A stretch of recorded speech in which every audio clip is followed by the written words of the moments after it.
Lacerta File translation by Chris Filer. Introduction. I certify that the following text is the absolute truth and no work of fiction.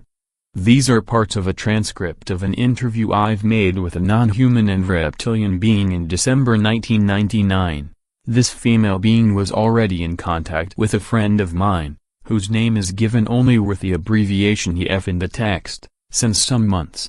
Let me declare that I was all my life a skeptic about UFOs, aliens and other weird things, and I thought that EF tells me just dreams or fictitious stories when he talked with me about his first contacts with the non-human being Lacerta. I was still a skeptic when I met this being on December 16 last year in that small warm room in the remote house of my friend near to a town in the south of Sweden, despite the fact that I saw now with my own eyes that she was not human. She has told and shown me so many unbelievable things during that meeting that I can't deny the reality and the truth of her words any longer. This is not another of that wrong UFO papers which claim to tell the truth but tell in fact just fiction. I am convinced that this transcript contains the only truth and therefore you should read it. I had talked with her for over 3 hours, so the following transcript shows you only shortened parts of the interview, because she asked me after the interview not to publish everything she had told me already now. The order of the questions in this transcript is not always the same order in which I had asked them, so it may seem sometimes a little bit confusing to you. It was not easy to delete all the important parts she had asked me to delete from the transcript, so I apologize for the maybe unusual order. I'm in the possession of the entire transcript of the interview, 49 pages with some of my drawings of her body and her equipment, and also of some tapes on which I have the full interview, but I will not reveal this before I have permission from her. I will send this shortened form of the still fascinating document to 4 of my reliable friends to Finland, Norway, Germany and France, and I hope they will translate it into their own languages and into other languages, and I hope as many people as possible will be able to read and to understand the transcript.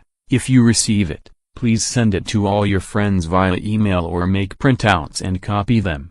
I certify furthermore, that various paranormal abilities of her species like telepathy and telekinesis, including the moving and dancing of my pencil on the table without touching and the flying of an apple around 40 centimeters over her hands, were shown to me during the 3 hours and 6 minutes of the meeting, and I'm absolutely sure that these abilities were no tricks. The following is certainly difficult to understand and to believe for someone who hasn't experienced it, but I was really in contact with her mind and I'm now completely sure that everything she said during the interview is the absolute truth about our world. Unfortunately, if I read the entire transcript and, much more, this very shortened form by myself, I have the strong impression that everything I've written sounds too unbelievable to be true. That everything sounds more like a bad science fiction story from TV or cinema, and I have doubts that anyone will believe my experiences. But they are true, if you believe it or not. I can't expect from you that you believe my simple words without evidence, but I can't give you that evidence. Please read the transcript and think about it, and you will maybe see the truth in these words. There will be a new meeting between me and her, again in the same house in Sweden, on April 23, 2000, and she promised me to give me maybe some evidence for her existence. In the meantime I collect questions which I will ask her then. Maybe she gives me permission to reveal more of the missing parts in the transcript and about the coming war. Believe it or not, this makes no real difference, but I hope you will believe. Ole K. Transcript of interview, shortened version, December 16, 1999. Question. First of all, who are you and what are you? Are you an extraterrestrial species or can your origin be found on this planet?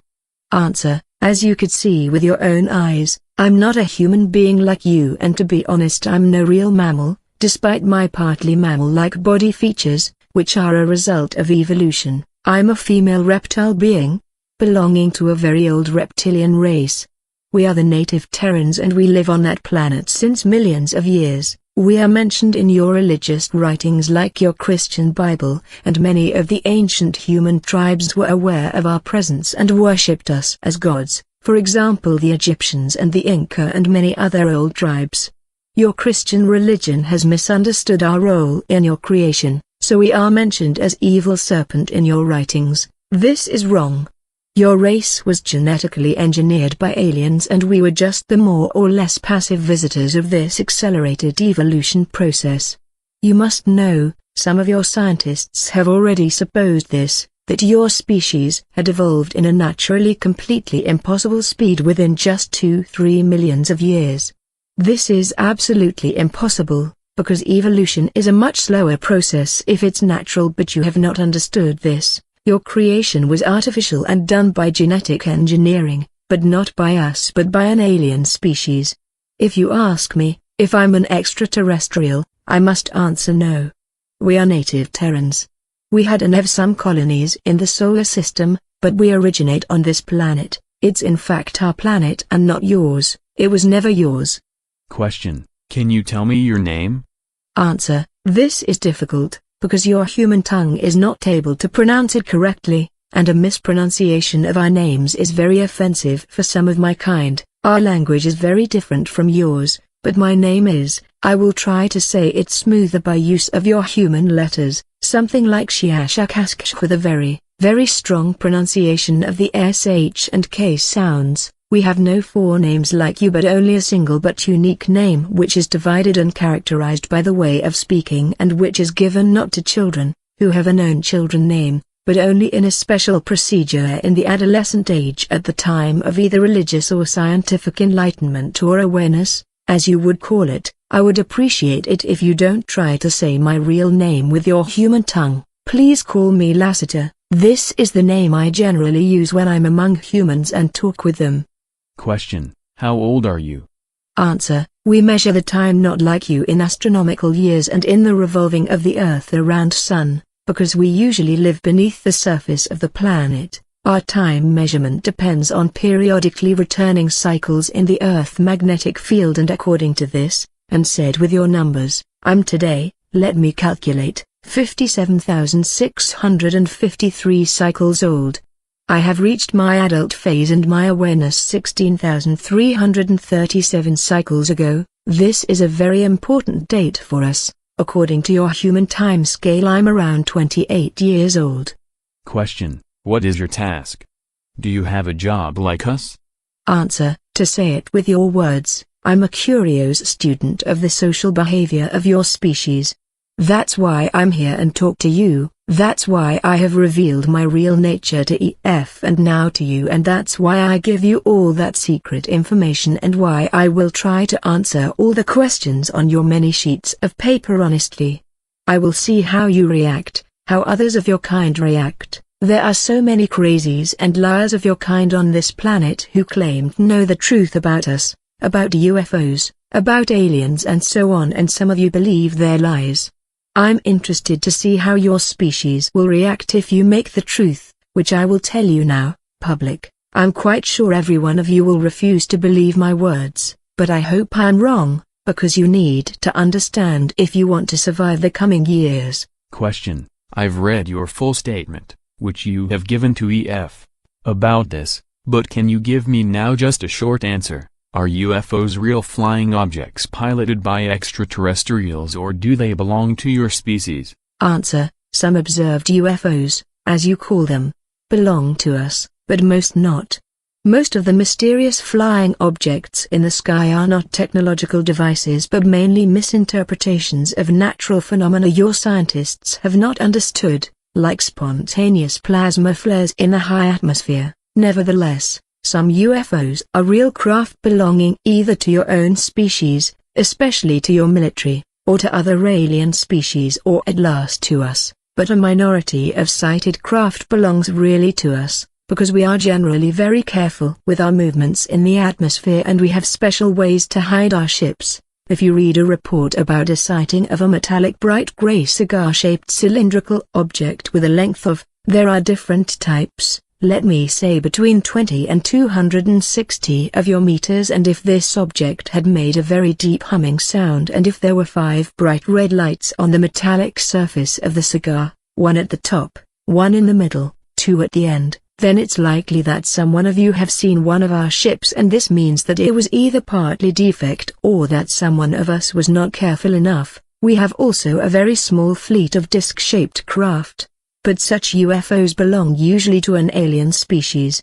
Triangular UFOs belong generally to your own military, but they use foreign technology to build them. If you really want to try to see one of our craft, you should have a look at the skies over the Arctic, the Antarctic, and over in Eurasia, especially over the mountains there. Question: have you a special symbol or something like that with which we can identify your kind? Answer: we have two major symbols representing our species. 1. The more ancient symbol is a blue serpent with 4 white wings on a black background. The colors have religious meanings for us. This symbol was used from certain parts of my society, but it is today very seldom. You humans have copied it very often in your old writings. The other symbol is a mystic being you would call a dragon in the shape of a circle with 7 white stars in the middle. This symbol is much more common today. If you see one of that symbols on a cylindrical craft I've described in my previous answer or on some underground installation, this thing or place belongs definitely to us, and I would advise you to go away from there as soon as possible. Question: the 7 stars in the second symbol you've mentioned, do they mean the Pleiades? Answer: Pleiades? No. Actually, the 7 stars are planets and moons, and they are a symbol for our former 7 colonies in the solar system.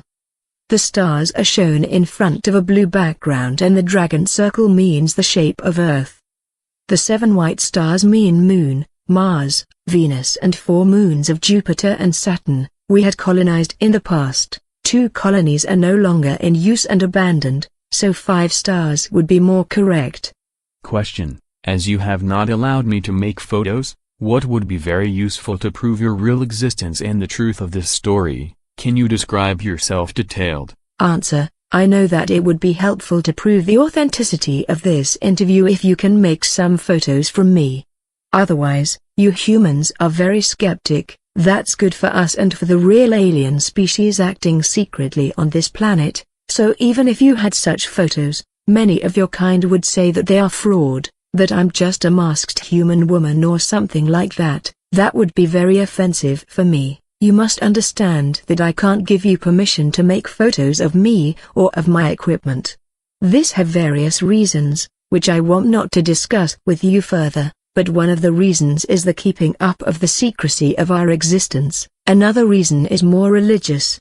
Nevertheless, you have permission to make drawings of my look and of my equipment I can show you later. I can also try to describe myself, but I doubt that others of your kind will be able to imagine my real look just from simple words, because the automatic denial of the existence of reptilian species and generally of intelligent species other than your own is part of the programming of your mind. Well, I will try.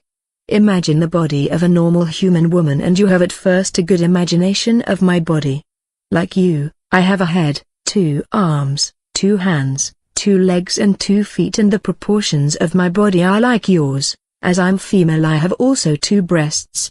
Despite our reptile origin, we have started to give milk to our babies during the evolution process. This happened around 30 million years ago, because this is the best thing to keep the young alive. Evolution had done this for your species already in the dinosaur age and, a little bit later, also for ours. That means not that we are now real mammals, but the breasts of us are not as large as those of human woman, and the size of them is generally equal for every female of my kind.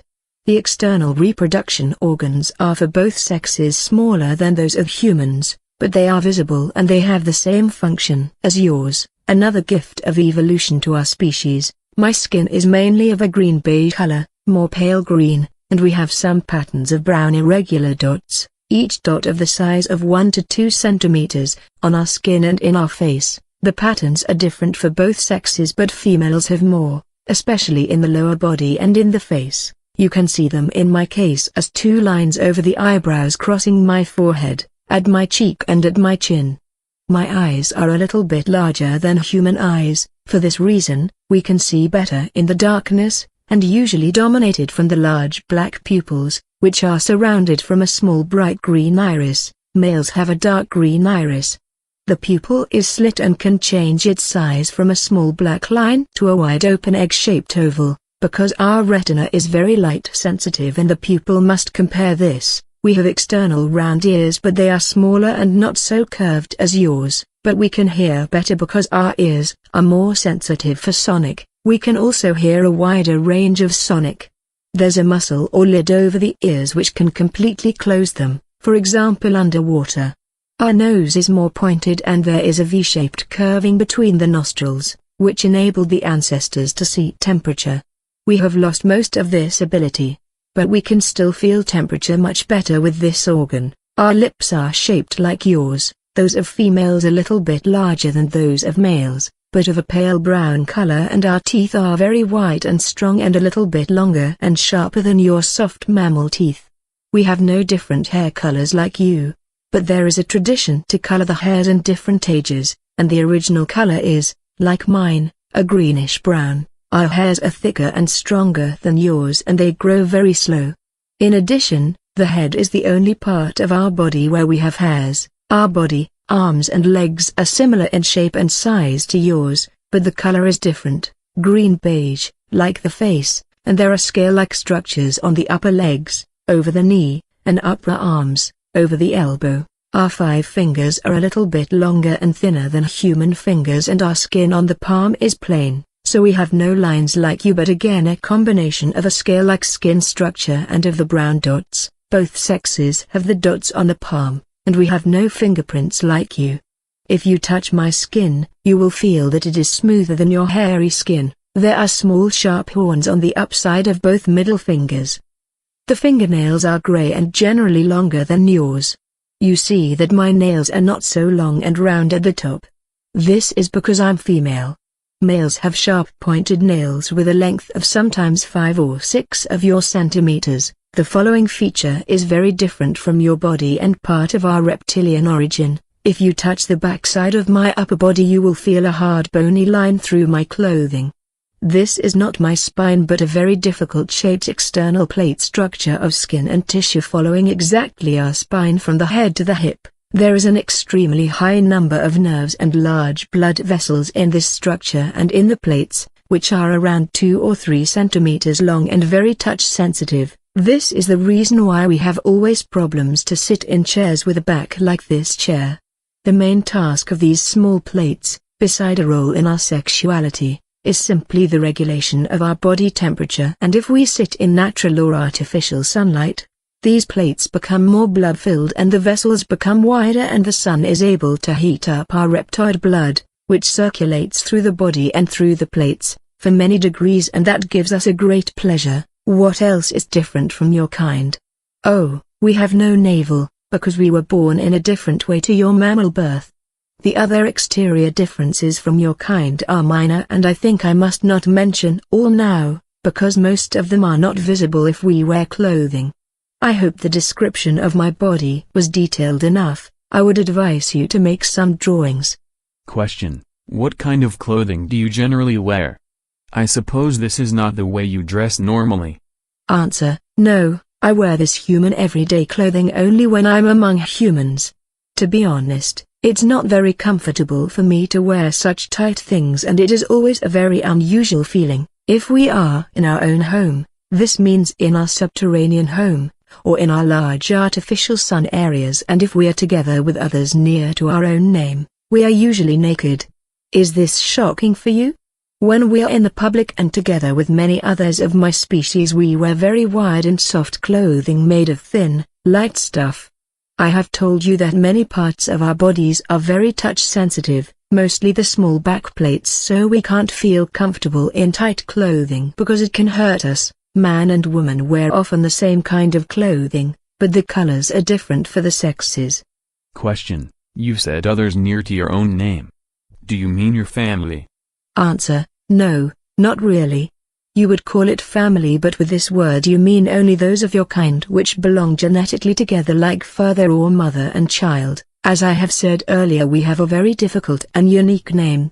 Part of the pronunciation of that name is absolute unique and there is no other being with the same name, but part of this name, the middle part, is pronounced in a way that told the others to which family I must use the word, because you haven't the right one in your vocabulary. You belong, This means not that all in that group are genetically related to you, because these groups are usually very large and contain between 40 and 70 of us.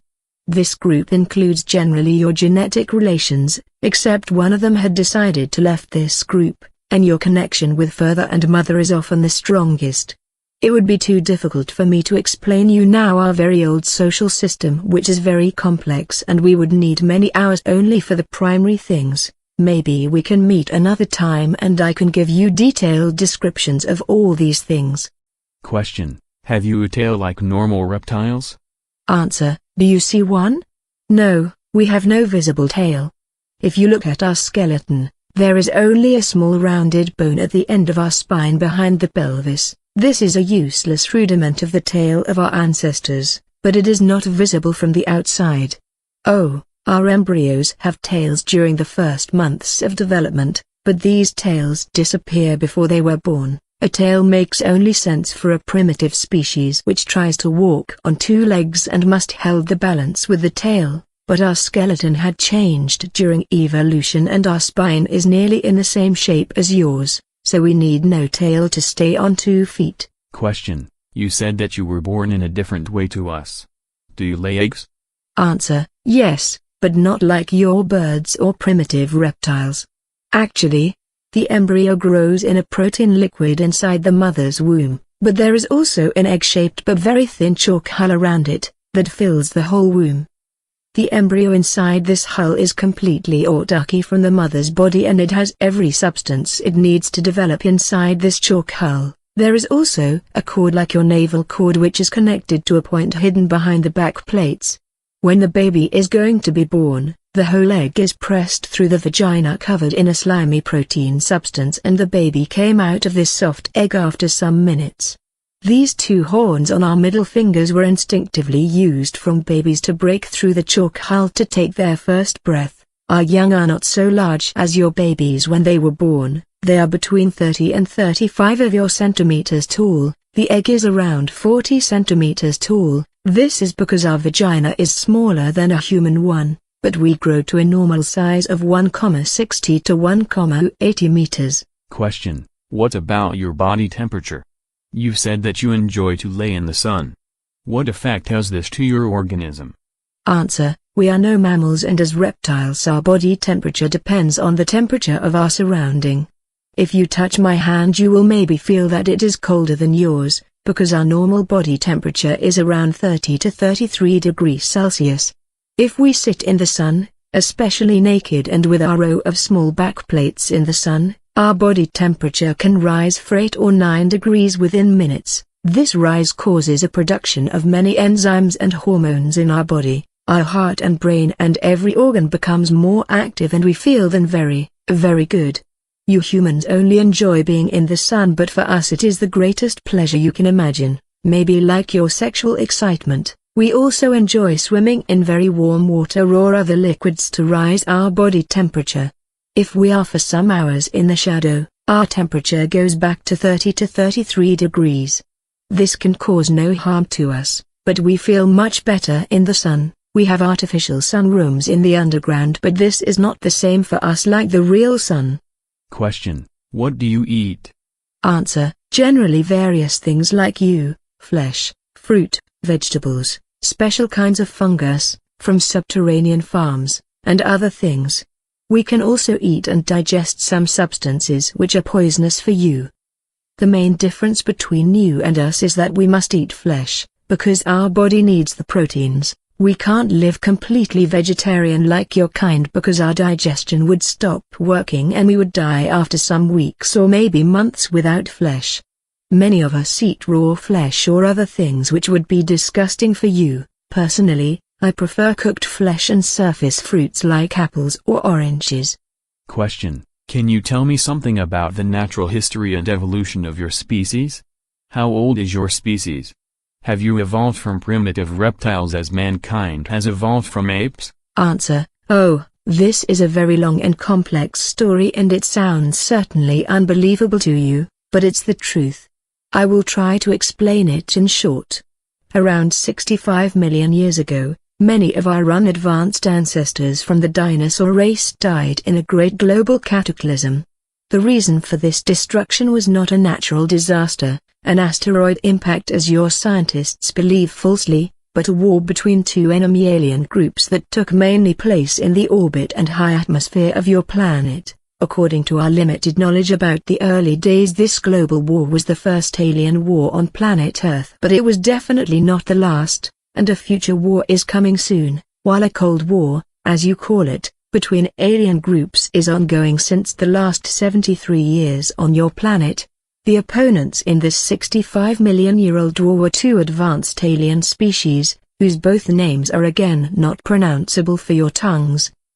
I'm able to say them, but it would hurt your ear if I tell you the names in their original way. One race was humanoid like your species, but much older, and was from this universe, from a solar system in the star constellation you call Procyon today in your maps. The other species, about which we know not so much, was a reptilian species, but they have nothing to do with our own species, because we have evolved from local saurians without exterior influence, except the successful manipulation of our own genes by us. More about that later. The advanced reptilian species came not from this universe but from well, how should I explain it to you? Your scientists have not really understood the true nature of the universe, because your illogical mind is not able to see the easiest things and relies on wrong mathematics and numbers. This is part of the genetic programming of your kind, to which I will come later. Let me say that you are nearly as far away from the understanding of the universe as you were 500 years ago, to use a term you will maybe understand. The other species came not from this universe but from another bubble in the foam of the omniverse. You would call it maybe another dimension, but this is not the right word to describe it correctly. By the way, the term dimension is generally wrong in the way you understand it. The fact you should remember is that advanced species are able to walk between bubbles by use of, as you would call it, quantum technology, and sometimes in special ways only by use of their mind. My own species had also advanced mental abilities in comparison to your species, but we are not able to do the matter string/bubble changing without technology, but other species active on this planet are able, and this looks to you like magic as it had to your ancestors. Back to our own history, the first species, the humanoids, had reached Earth around 150 years before the reptilians, and they built some colonies on the former continents. There was a large colony on the continent you call Antarctica today and another one in the continent you call Asia today. These people lived together with animal-like saurians on the planet without problems. When the advanced reptilian species arrived in this system, the humanoid colonists from Procyon tried to communicate peacefully, but they were not successful and a global war started within months. You must understand that both species were interested in this young planet not for his biology and undeveloped species, but for only one reason: raw material, especially copper. To understand this reason, you must know that copper is a very important material for some advanced species, even today, because it is, together with some unstable materials, able to produce new stable elements if you induce a high electromagnetic field in the right angle with a high nuclear radiation field to produce an overcrossing of fluctuating fields. The fusion of copper with other elements in such a magnetic radiation field chamber can produce a force field of special nature that is very useful for various technological tasks. But the base for this is an extremely complex formula you are not able to discover because of the restrictions of your simple mind. Both species wanted to have the copper of planet Earth, and for this reason they fought a not very long war in space and orbit. The humanoid species seemed to be successful during the first time, but in a last battle the reptilians decided to use a mighty experimental weapon, a special kind of fusion bomb which should destroy the life forms on the planet but should not harm the valuable raw materials and the copper. The bomb was fired from space and detonated at a point of your planet you call Middle America today. As it detonated in the ocean, it produced an unpredictable fusion with hydrogen, and the effect was much stronger than the reptilians had expected. A deadly radiation, an overproduction of fusion oxygen, a fallout of different elements, and a nuclear winter for nearly 200 years were the result. Most of the humanoids were killed and the reptilians lost their interest on the planet after some years for even for us, unknown reasons, maybe because of the radiation. Planet Earth was on its own again and the animals on the surface died. By the way, one result of the fusion bomb was the fallout of different elements and the materials created in the burning process, and one of those materials was iridium. Your human scientists today see the iridium concentration in the ground as an evidence for an asteroid impact that killed the dinosaurs. That is not true, but how should you know that? Well, most of the dinosaurs died, not all in the detonation but in the bad things which came after the war. Especially in the nuclear winter and in the fallout. Nearly all dinosaurs and reptilians were dead within the next 20 years. Some of them, especially those in the oceans, were able to survive for the next 200 to 300 years even in this changed world, but these species also died, because the climate had changed. The nuclear winter ended after 200 years, but it was colder on Earth than before. Despite the cataclysm, some species were able to survive: fish, like the sharks, birds, little creepy mammals, your ancestors, various reptiles like crocodiles. And there was a special kind of small but advanced dinosaurs which had developed together with the last large animal reptilians like the species you call Tyrannosaurus. This new reptile was walking on two legs and looked a little bit like your reconstruction of an iguanodon. It originated in this family, but it was smaller, around 1.50 meters tall, with some humanoid features, a changed bone structure, a larger skull and brain, a hand with a thumb which was able to grab things, a different organism and digestion, advanced eyes in the middle of the head like your eyes, and most important, with a new and better brain structure. This was our direct ancestor. There are theories that the radiation from the bomb took part in the mutations of the organism of this new breed, but this is not proven.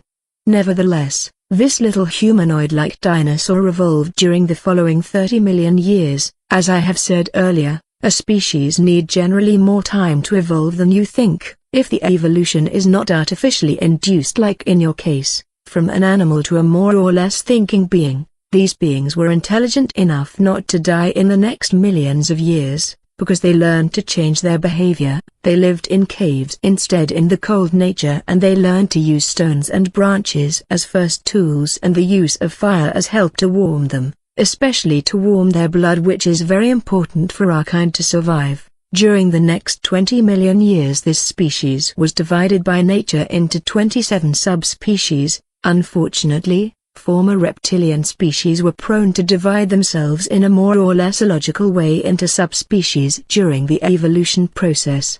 You can clearly see this in the unnecessary high number of animal dinosaur species in earlier times, and there were many, mainly primitive, wars between this subspecies for dominance. Well, nature was not very friendly to us, and as far as we know from the 27 subspecies, 24 were extinct in primitive wars and in evolution, because their organism and mind was not developed enough to survive, and, as main reason, they were not able to change their blood temperature in the right way if the climate changed. 50 million years after the war and after the end of dinosaurs, only 3, now also technological, advanced reptilian species were remaining on this planet together with all the other lower animals.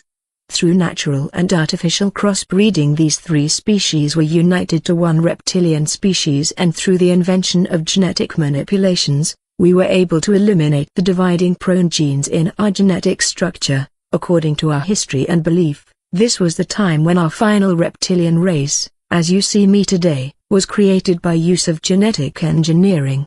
This was around 10 million years ago, and our evolution nearly stopped at this point. Well, actually there were some minor changes in our look toward a more humanoid and mammal-like appearance during the coming ages, but we have not divided again into subspecies. You see, we are a very old race in comparison to your kind, which was jumping around as small monkey-like animals in the trees at this time while we invented technology, colonized other planets of this system, built large cities on this planet, which disappeared without a trace in the ages, and engineered our own genes while your genes were still those of animals. 10 million years ago the small simians started to grow, and they came down from the trees to the ground, again because of the change of the climate. especially on the so-called African continent, but they evolved very slow, as it is normal for a mammal, and if nothing extraordinary had happened to your kind, we wouldn't be able to sit here and talk, because I would sit in my comfortable modern house and you would sit in your cave clothed with fur and trying to discover the secrets of fire,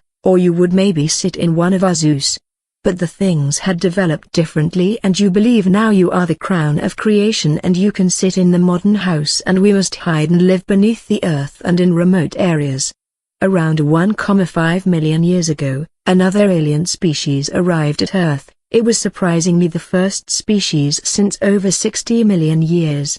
This would be more surprising for you if you would know how many different species are today here. The interest of this humanoid species, you call them elogium today, was not the raw material and the copper, it were to our astonishment the unadvanced taped humanoids. Despite of our presence on this planet, the aliens decided to help the apes to evolve a little bit faster, to serve them in the future as some kind of slave race in coming wars. The fate of your species was not really important for us, but we didn't like the presence of the elogium on our planet, and they didn't like our presence on their new galactic zoo planet, and so your 6th and 7th creation was the reason for a war between us and them. You can read about that war, for example, partly in the book you call Bible, in a very strange way of description. The real truth is a very long and difficult story. Should I continue? Question: No, not now. I've made some notes about your history and now I have some questions. Answer: please ask. Question: First of all, you handle with a very large time scale. You claim that your primitive ancestors lived together with the dinosaurs, survived the, as you called it, artificial cataclysm and evolved then over 40 million years, and your evolution was completed 10 million years ago. This sounds very unbelievable to me. Can you say something to this? Answer: I understand that this must sound absolutely unbelievable to you, because you are a young and genetically engineered species. Your historical horizon ends at a scale of just some thousands of years and you think this is right. But it isn't. This is impossible.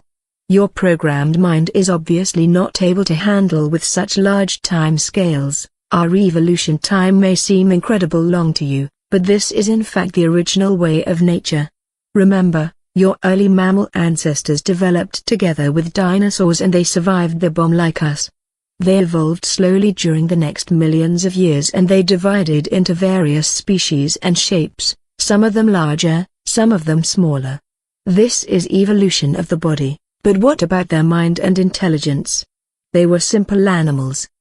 The mammals evolved since, let us say, 150 millions of years, but only in the last 2 to 3 millions of years they were able to become intelligent and thinking. And within this small period beings like you were created. From nature? 148 millions of years time for the evolution of animal-like mammals, 2 millions of years time for the development of, more or less, intelligent beings like you? Ask yourself, do you really think this accelerated evolution is natural? Then your species is more ignorant than I've thought. We have not evolved wrong but you. Question: I understand. But I have another question. You've mentioned many facts about the ancient war between the aliens 65 million years ago. This happened very long before your kind became really intelligent, as far as I have understood you. Why do you know so many things about that first war and about the evolution of your species? Answer: this is a good question, much better than the previous, and I have not explained it properly to you. Our knowledge about the First War comes completely from an ancient artifact, which was found around 16,000 years ago from our archaeologists on the continent you call North America today. They found there a round plate with a diameter of approximately 47 of your centimeters. The plate was made of an even for us unknown magnetic material, and inside the plate there was another smaller crystal plate which contained an enormous amount of information coded in the molecular structure of the crystal. This memory plate was manufactured from the last bomb survivors of human race from Procyon already 65 million years ago, but it was completely intact when we found it. our scientists were able to encode the messages and data, and so we heard the first time about the events which took place in the distant past and which led to the extinction of the dinosaurs. The plate contained detailed descriptions of both species, but more about the humanoids, and about the events and weapons, including the fusion bomb. It contained also a description of the animals and saurians on Earth, including our pre-intelligent ancestor species. The rest of our knowledge about our evolution comes from skeletons and from the back reading and encoding of our DNA. You see, we know the real truth about our roots since 16,000 years. Before that time, there was a more religious idea of our creation. Question: what have happened with both alien species? Answer: we don't know exactly. The surviving humanoids on Earth obviously died in the years after the bomb, and others of their kind and the reptilians never came back to Earth, as far as we know. Concerning the reptilian aliens, there is a possibility that it was physically impossible for them to return, because the matter between bubbles is sometimes in rapid movement. The current theory is that both species had ceased to exist during the millions of years. Question: you've mentioned skeletons of your kind. How can it be that human scientists haven't found any trace of you and your ancestors if you really lived for such a long time on this planet? We have found many skeletons of primitive dinosaurs, but none of an advanced reptilian being with a larger skull and brain and a hand with a thumb as you have described it before. Answer: yes, you have. But your great scientists were not able to reconstruct the skeletons completely, because they wanted to reconstruct reptilian animals, not intelligent beings. You would laugh if you would know how many of the, especially small, saurian skeletons in your museums are totally wrong constructions of never-existing beings, because you used many bones which didn't really belong together, and sometimes you made artificial bones if something was missing you needed to construct an animal saurian. Many of your scientists are aware of this problem, but they don't make it public, because they can't explain it, and they claim that the right bones were just missing and their reconstruction is right. Many bones of us were used for iguanodon reconstructions, for example the hands with the visible thumb. Look at an iguanodon in a museum and you will see that I'm right. A scientist in the country you call United States had built a nearly correct skeleton of our kind some years ago, but the local government, which is partly aware of our existence, confiscated the reconstruction. As we live today, and since thousands of years, nearly completely beneath the earth, you will not find any cadavers or skeletons of us. Question: you speak sometimes about underground cities and artificial sunlight. Do you mean something like a hollow earth with this? Is there a second sun inside our planet? Answer: no, Earth is not really completely hollow and there is no second sun inside. This story is ridiculous and physically not possible. Even your species should be intelligent enough not to believe this. Do you know how much mass a sun must have to produce energy and light for a longer time by fusion? Do you really think that there could be a small active sun inside the planet? When I talk about our subterranean home, I talk about large cave systems.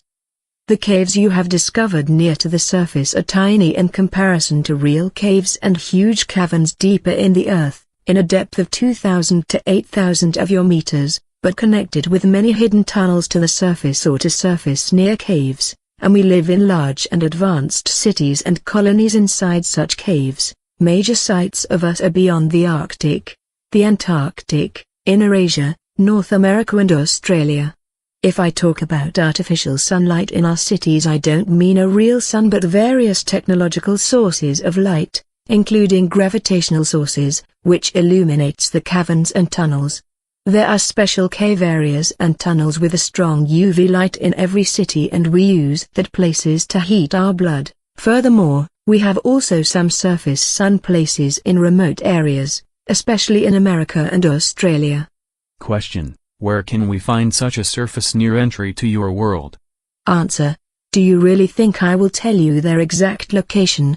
If you want to find such an entry, you have to search it by yourself, but I would advise you not to do that. When I came to the surface 4 days ago, I used an entry approximately 300 of your kilometers north from here near to a large lake, but I doubt that you would be able to find it, There are only a few entries in this part of the world, more are far more north and east. As a little advice, if you are in a narrow cave or in a tunnel or even in something that looks to you like an artificial mine shaft, and as deeper you walk as smoother appear the walls, and if you feel unusual warm air streaming from the depth, or if you hear the rushing sound of streaming air in a ventilation or elevator shaft, then look for a special kind of artificial and smooth wall somewhere in the cave with a door made of grey metal. If you would be able to open that door, but I doubt this, you would be in a usually round technical room with ventilation systems and elevators to the depth.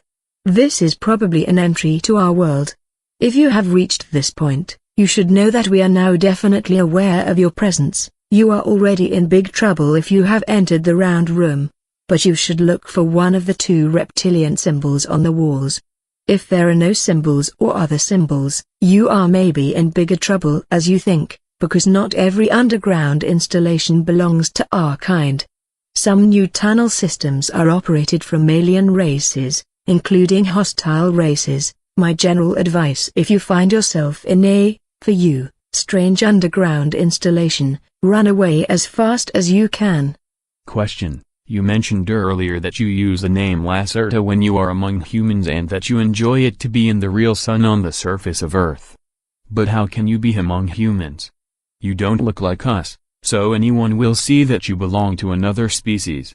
Why have nobody seen and described a being like you if your kind lives already since our creation together with us on the same planet?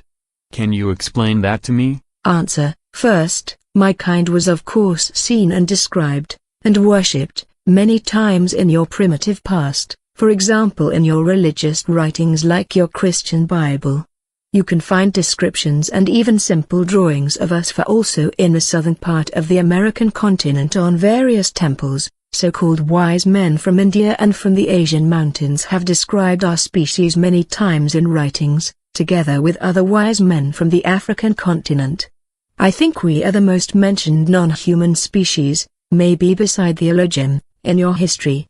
If you don't believe me, have a look at your history and you will see the truth in my words. Your great scientists called the belief in us superstition and religion, and today's intelligent humans have forgotten our presence on the surface in the past. Furthermore, our species is seen even today sometimes from human witnesses in its original shape on Earth or in our surface near entries and tunnel systems, but fortunately you and your media didn't take the reports of such crazies serious. That's good for us, and that's the reason why we allow those people to see us as we really are. Some of my species are also in direct contact with human scientists and politicians from the surface, but this is top secret as you would call it, and nobody of your public knows anything about it. The matter of these meetings is generally the upcoming war with and between the alien species and our assistance in this war, but there is also another explanation, why we can walk among you and why you are not able to recognize us: mimicry. The following may again sound unbelievable and even shocking to you, but as you have asked I will explain it.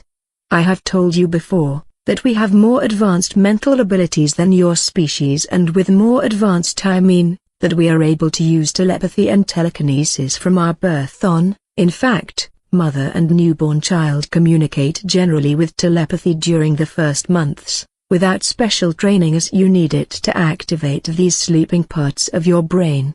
The structure of our brain is a little bit different to yours, and our hypothesis is larger and more active than yours, especially when we are in sunlight. Our own abilities are very strong in comparison to yours, but weak in comparison to the matter string/bubble mind forces of some of the alien species on this planet. I was never very good in that mind things, but we all have these primary abilities and can use them, for example for our protection or even for attack. When we are on the surface and we meet human beings, even a large group of them, this makes no difference. All of your minds are like one mind. We are able to touch their mind and induce them via telepathy the command "see us as one of your kind," and the weak human mind will accept this order without refusion and they will see us. Despite our reptilian look, as normal humans, I've done this many times and you weak humans generally see me as an attractive brown-haired woman, because I have created this special mimicry image in my mind years ago and I can induce it into your minds without problems. I've needed some time at the beginning to learn the use of the mimicry correctly, but then it worked nearly automatically and I can even walk among a group of yours and nobody will recognize what I am. There is a simple switch: see us as we really are, see us as we want you to see us, in your consciousness, which was placed there from the Elohim when they created your kind, and we can use this switch to convince you that you see humans when you look at us. Other aliens use this switch, too. It is easier as you think. When there are meetings between your kind and aliens which seem to look exactly like yours, these aliens have used that switch, and some of the meetings with man-like aliens can be also explained with meetings with my kind. When I met EF the first time, he saw me also as a normal human woman, and I remember that he was very frightened and shocked when I revealed him my real appearance. Question: do you mean that you can really make me believe that I talk now with an attractive brown-haired human woman instead of a reptilian being like you? Answer: probably, but I don't think so in your special case. When someone expects to see a human woman instead of me, I can do it without problems with his mind, even with large groups, because nobody expects to see a reptile woman. But I have allowed your mind to see me in my original appearance from our first meeting on, and I have never induced something into your mind, so you have already realized that I'm not human. If I would now try to change this, it would probably lead to an absolute confusion or to unconsciousness, and I don't want to harm you. As I have said, I'm not very good in these things. Question: that's very scary. Can you kill with those abilities? Answer: yes, but it's forbidden. This means not that it was not done in previous times. Question: have both sexes these abilities? Answer: yes. Question: what about photos? How do you appear on photos? Answer: this is a silly question. I appear on photos as a reptile being, because I can't have influence on the photo or on the camera itself, but only on the photographer's mind.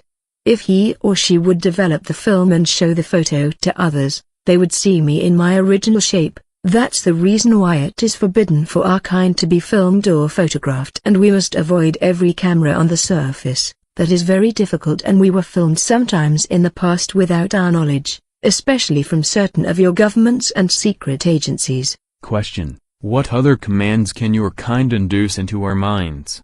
Something like serve us or obey? Answer: this is again a strange question. We are not your enemy, most of us not, so why should we do this? To answer your question, it depends on the strength of the human mind and on the strength of the sending reptilian. There is no serve us or serve me switch in your mind, so such a command is much more difficult to induce.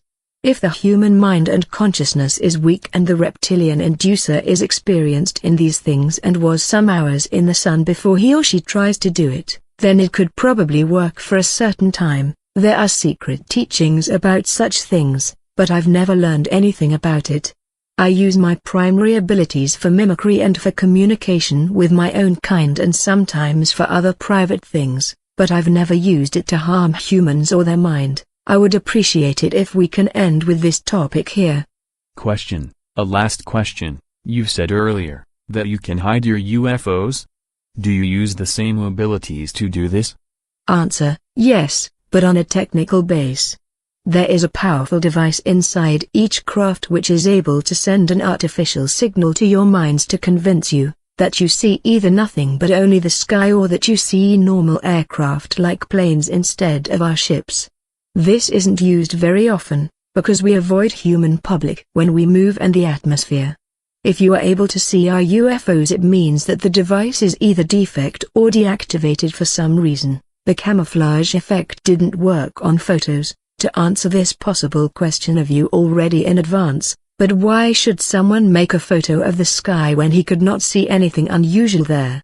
By the way, most of the surface near entry points to our tunnels are also hidden with such a device, and your kind will generally see only normal cave walls instead of the door. That's one reason why I've said that I doubt that you will be able to find such a secret door to our world, but it have happened a few times in the past. Question: back to your and our own history. You've mentioned the race of the Elohim who have created our human race. From where did they come and how did they look like? What had exactly happened when they arrived? Are they our God? Answer: the Elohim came from this universe, from the solar system you call Aldebaran in your maps. They were a very tall humanoid species with usually blonde hairs and a very white skin. They avoided the sunlight, because it hurt their skin and their eyes. This was absolutely unbelievable for a sun-loving species like us. They seemed to be intelligent and peaceful at the beginning and we started a more or less friendly communication with them, but later they showed their real intentions and plans. They wanted to evolve the apes to a new breed and we were a disturbing factor for them on their new zoo planet. At first, they caught around 10,000 or maybe even 20,000 of your simian ancestors and they left the planet for some 100 years.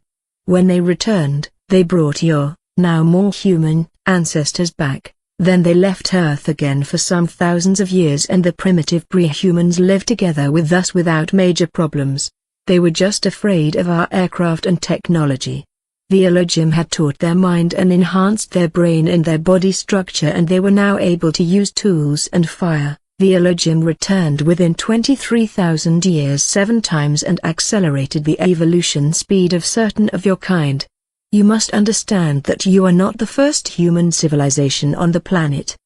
The first advanced humans, who lived at the same time with less developed pre-humans, because the Elohim had experimented with different speeds and stages of evolution, with technology and speech existed around 700,000 years ago on this planet. Your scientists have not understand this, because they've found only the bones of the pre-humans and some primitive cave drawings showing advanced humans and flying devices. This genetically advanced human breed lived together with us, but they avoided contact with my kind, because the Elohim teachers had warned them with misleading purpose that we are evil beings and that we lie to them. Well, after some centuries the aliens decided to extinct their first creation and they accelerated the evolution of a second and better test series and so on and so on. The truth is that your modern human civilization is not the first on this planet Earth but already the 7th. The buildings of the first breeds are lost, but the 5th civilization was the one which built the large triangular constructions you call Egyptian pyramids today around 75,000 years ago. Your Egyptians just found that large ancient pyramids in the sand and tried not very successful to build similar constructions, and the 6th civilization was the one which built the cities which ruins you can find today beneath the sea in the so-called Bimini area around 16,000 years ago. The last creation of the 7th breed, of your series, was done just 8,500 years ago and this is the only creation you can remember and to which your religious writings refer. You rely on archaeological and paleontological artifacts which show you a wrong and short past, but how should you know anything about the 6 civilizations before, and if you find evidence for their existence, you deny and misinterpret the facts. This is partly a programming of your mind and partly pure ignorance. I will tell you in the following only about your creations, because the 6 previous mankinds are lost and therefore they should not concern you. There was a long war between us and the Elohim and also between certain groups of the Elohim themselves, because many of them were the opinion that the again and again creation of human species on this planet makes no real sense. The last battles in this war were fought around 5,000 years ago in orbit and surface. The aliens used powerful sonic weapons to destroy our underground cities but on the other hand we were able to destroy many of their surface installations and bases in space. The humans of your series were very frightened when they observed our battles and they wrote it down in form of religious myths. Their mind was not able to understand what was really going on. The Elohim, who appeared as gods for the 6th and 7th breed, told them that it is a war between good and evil and that they are the good and we are the evil race. This depends certainly on the point of view. It was our planet before they arrived and before they started their evolution project with your kind. In my opinion, it was our right to fight for our planet. It was exactly 4,943 years ago, according to your time scale, that the Elohim left the planet again for unknown reasons. This is a very important date for us, because many of our historians called it a victory, Fact is that we don't know what had really happened. The Elohim were gone from one day to another. They vanished without a trace together with their ships, and we found most of their surface installations destroyed by them. The humans were on their own and your civilization developed. Many of us were in contact with certain, more southern, tribes of your species in the coming centuries, and we were able to convince some of them that we are not the evil the aliens wanted them to believe. During the time from 4,900 years ago to today, many other alien species arrived the planet. Some of them used the old teaching and programming of your mind and played again God for you. But the Elohim themselves never came back. They had left the planet for a duration of some 1,000 years or so earlier, so we expect their return one day in future to end their project or to maybe extinct also the seventh breed, but we don't really know what have happened to them. To answer this question of you in advance, your current civilization doesn't know anything about your real origin, about your real past, about your real world and universe, and you know very little about us and our past, and you know nothing about the things to come in near future. As long as you will not understand and believe my words, I tell you the truth because we are not your enemy, as long there is danger for your species. Your enemies are already here and you have not understood. Open your eyes or you will be in big trouble soon. If you haven't believed anything of the things I've told you before, then you should really believe and remember this. Question: why do you think I don't believe you? Answer: I have a certain feeling that you don't believe me, despite the fact that I'm sitting here in front of you. Everything I have told you in the last 2 hours is the absolute truth about our world. Question: how many alien species are active on Earth at the moment? Answer: as far as we know 14 species. 11 from this universe, 2 from another bubble and 1 very advanced from a very different plane. Don't ask me for names, because nearly all are not pronounceable for you. 8 of them are not pronounceable even for us. Most of the species, especially the more advanced, are just studying you as animals, and they are not very dangerous for you and for us, and we work together with some of them. But 3 species are hostile, including the one which was in contact with some of your governments and exchanged their technology for copper and other important things, and which had betrayed your kind. There was and is a cold war between 2 of these hostile races during the last 73 years, and the third species seemed to be the winner in this useless struggle. We expect a more hot war between them and you in the near future, I would say in the next 10 or 20 years, and we are worried about that development. In the last time, there were some rumors about a new, 15th species which had arrived on Earth just 3 or 4 years ago, but we don't know anything about their intentions and we were not in contact with them till now. Maybe the rumors are wrong. Question: what do the hostile alien races want? Answer: various raw materials, including copper for their technology, your water, or better the hydrogen in your water, which is a source of energy in advanced fusion processes, and certain chemical elements in your air. Furthermore, 2 of the species are also interested in your body, in your human tissue and blood, because their own genetic structure is defect through bad evolution and radiation, as far as we know, and they need intact strings from your kind and from animals to repair their own genetic again and again, but they are not really able to repair the defects completely because their DNA and your DNA is not fully compatible. My own species is absolutely incompatible with them, so they are not very interested in us, and they try to make more compatible crossbreeds between you and them by use of artificial fertilizations and artificial wombs. We suppose that the coming war between the 3 races or between you and one or all of them will be fought for raw material, hydrogen, air and DNA. Question: is this the reason for the abductions? Answer: partly, especially when the aliens took egg and sperm samples from you. Sometimes the abductors belong to another and more advanced race and they just want to study your body and your mind, which is more interesting for some of them than your solid body, as you would study a primitive animal. As I have said, 3 alien species are hostile, and this means that they do not care for your fate or for your life, and people who were abducted by them came very rarely back alive. If someone is able to report about an abduction, it means in my opinion that he or she has not met one of the aggressive species, or that he or she is a very, very lucky human to be alive. Advanced and friendly races also took sometimes egg and sperm samples, but for other reasons. Question: You've said there are only 14 species active on Earth. But why describe people who saw alien beings, so many different and bizarre types of them? Answer: I think I have already answered to this question. As I have said, most of the alien races have much more advanced mind abilities than you or even me. There is just one alien race completely without such abilities. They are able to appear in your mind and memory as whatever they want, and this induced image has nothing to do with their real appearance. You remember them as normal humans or grey dwarfs or even extremely bizarre animals because they want you to remember that, or sometimes they want you to completely forget anything about a meeting with them. Another example: you can for example remember that you were just in a normal of your human hospitals and that some doctors were examining you, and you think not further about what have happened to you, maybe till you discover that there is no hospital in the street where you supposed it, but in fact you were examined by them in one of their laboratories. You can't rely on your mind in this case. They appear in different shapes to you to confuse you and to make so-called abduction witnesses who are able to remember the events, or who believe they are able to remember, ridiculous in the public, and as far as we know, they are successful.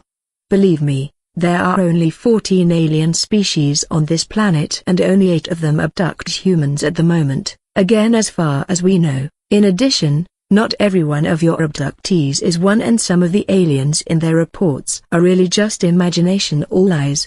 Question: How can we protect us against this influence on our mind? Answer: I don't know. I doubt you can, because your mind is like an open book to read and write for nearly every species I know.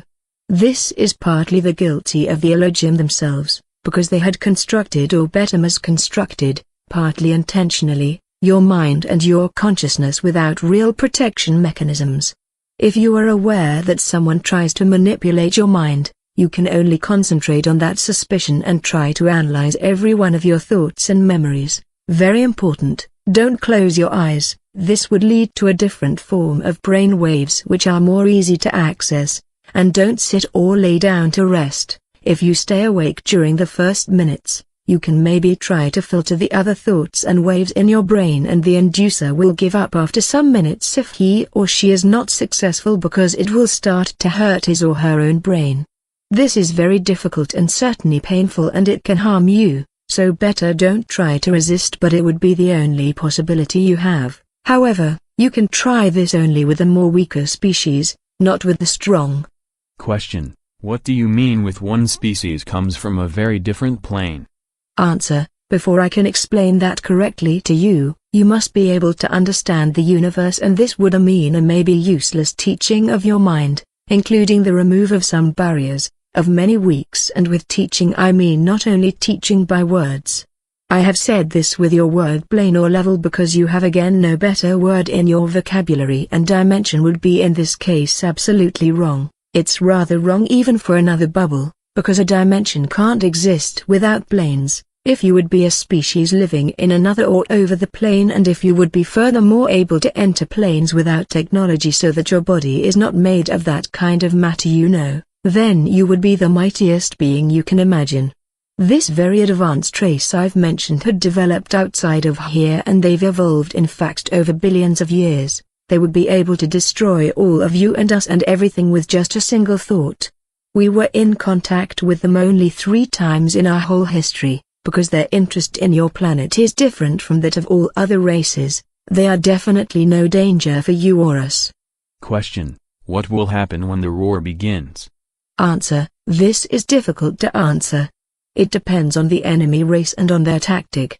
War is not always that primitive thing you humans mean with the word. War can be fought on various levels. One possibility they have is the destruction of your social system by influence on political leaders. Another is the use of advanced weapon systems, which can cause earthquakes or volcanic eruptions or other disasters, including weather disasters, which may seem natural to you. The special fields from copper fusion I've mentioned earlier are able to have an influence on your global weather. I think they will not attack the planet directly before the human civilization is weak, because even you have possibilities to destroy their craft, but not many. Let me say that we are not absolutely sure if there will be really such a hot war already in the next years. I don't want to talk further about this. Question. This is the end of the interview. Do you want to say a last sentence or message? Answer. Open your eyes and see. Don't believe only in your wrong history or your scientists or your politicians. Some of them know the truth about the various things, but they don't inform the public to avoid confusion and panic. I think your species is not as bad as some of my kind thinks, and it would be a pity to observe your end. That's everything I can say. Go through your world with open eyes and you will see, or maybe not, your kind is ignorant. Question. Do you think anyone will believe that this interview is the truth? Answer. No, but it is an interesting experiment for my social studies. We will meet again in some months and you will tell me then what have happened after the publication of my message. Maybe there is hope for your kind. I once again reaffirm that the following text is the absolute truth and is not fiction. It was composed from 3 original tape recordings which were made on April 24, 2000 with a tape recorder during my second interview with the reptilian creature known as Lacerta. At Lacerta's request, the original text of 31 pages was revised and shortened up to deal with some questions and answers. Some existing questions were partially shortened or amended. It was even undertaken to extract message and significance from it. This part of the interview, either not mentioned or not mentioned completely in the transcript, deals primarily with personal issues, paranormal demonstrations, the social system of the reptilian species and alien technology and physics.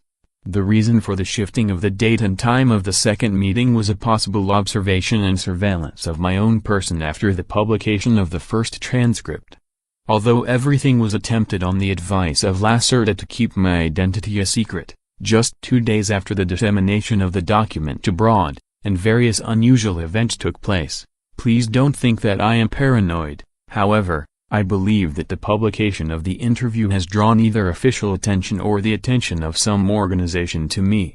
Up until this time, I usually regarded people who believed that they were being followed by the state to be nothing more than jokers. But now I have begun to revise my ideas on that since events in January. It began with the failure of my telephone for several hours. When the phone became operational once again, there were quiet echoes and strange clicking and whirring sounds when I made calls. A defect could, ostensibly, not be found anywhere. Overnight, important data disappeared from the hard drive in my computer.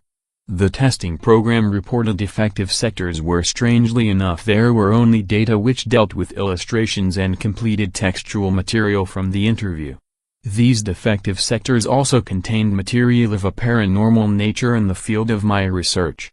Fortunately, the material was also stored on floppies. In addition, I discovered by pure chance some hidden data in a likewise hidden directory index.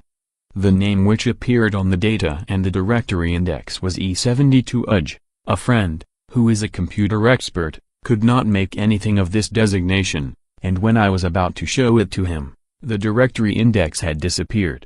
One evening, my apartment door was standing wide open, my TV set was running, and I am absolutely confident that I had turned the TV set off. A minivan with British markings and the imprint of a Europe-wide supermarket chain parked in front of my house. I noticed the same minivan again on several occasions traveling at a distance behind my car, even when I visited the town of 65 kilometers away. When I returned, the car was on the other side of the street once again. I never saw anyone get into or out of the car. A knock on the door of the vehicle and on the tinted windows caused no reaction of any kind. After about 2 weeks, the minivan disappeared again. When I informed DF personally about these events, he suggested that I change the place and date of the meeting in order to assure our own and Lacerta's safety.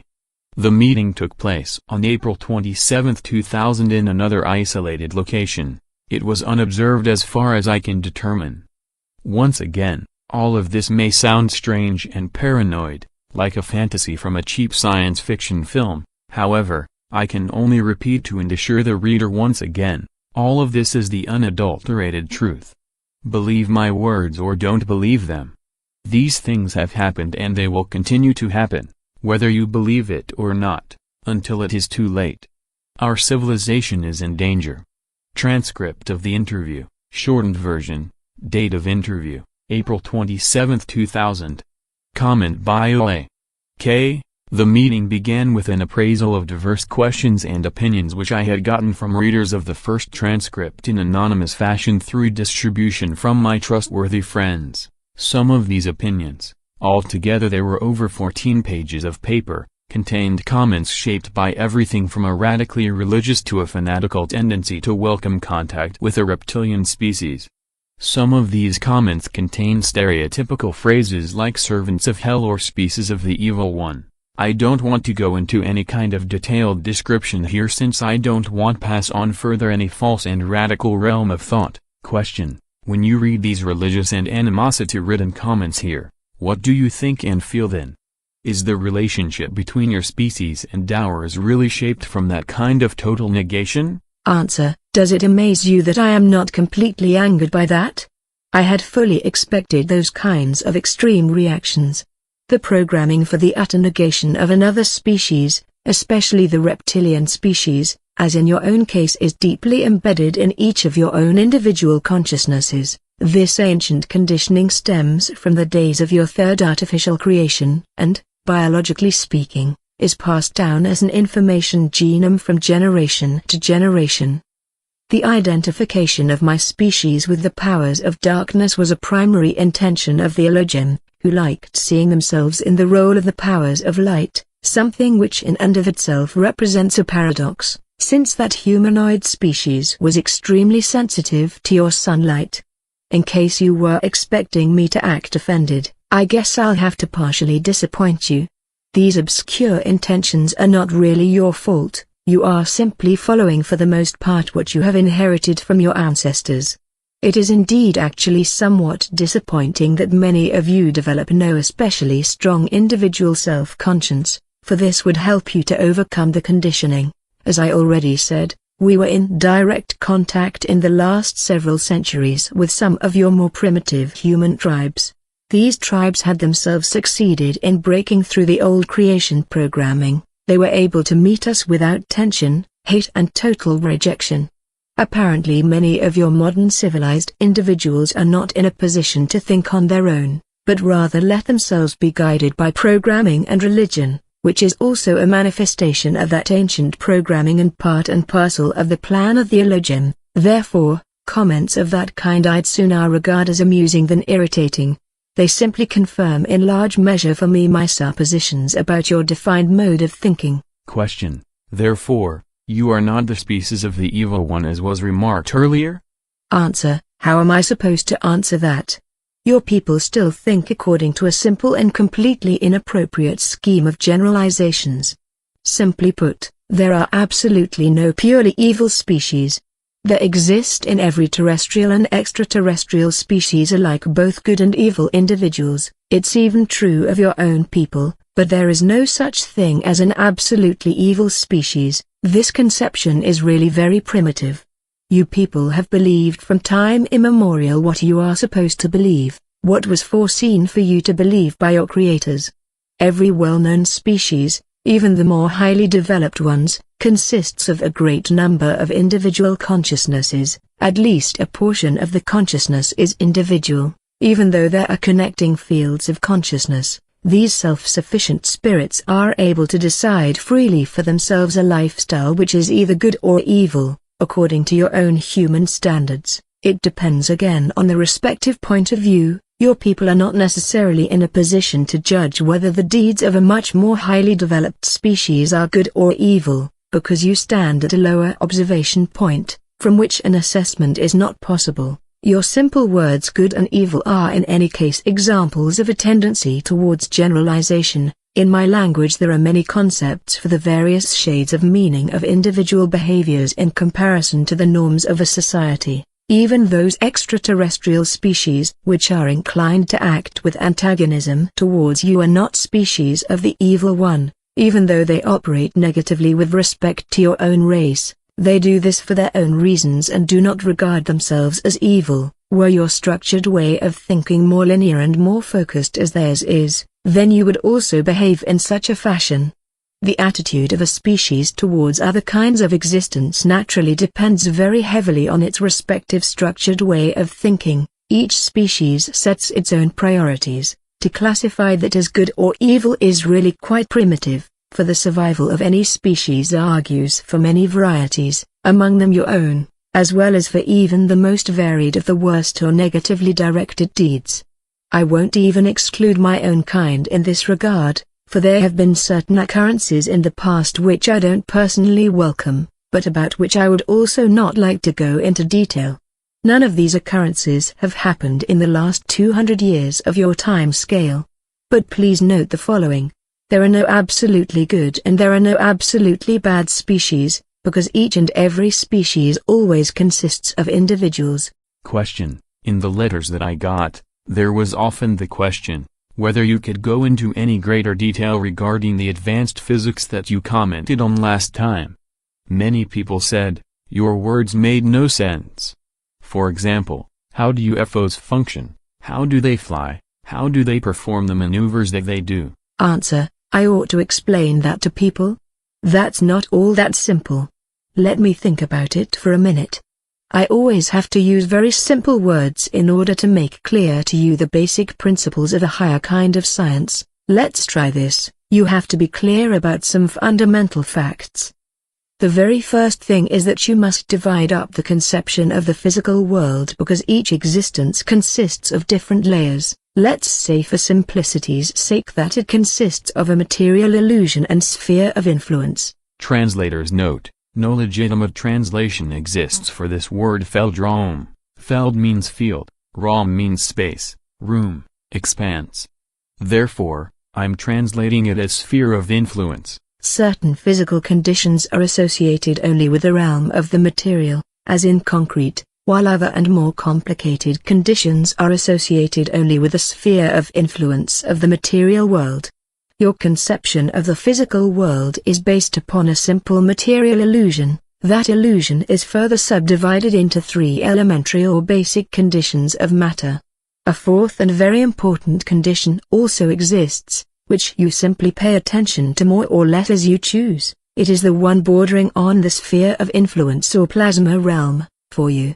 The theory for a controlled transformation or an elevation of the frequency of matter and the stable existence of this fourth aggregate condition of matter is not very common, or it exists at a very primitive level. As an aside, there are simply 5 states of matter, but the post-plasma state would really be going too far and it would only serve to confuse you.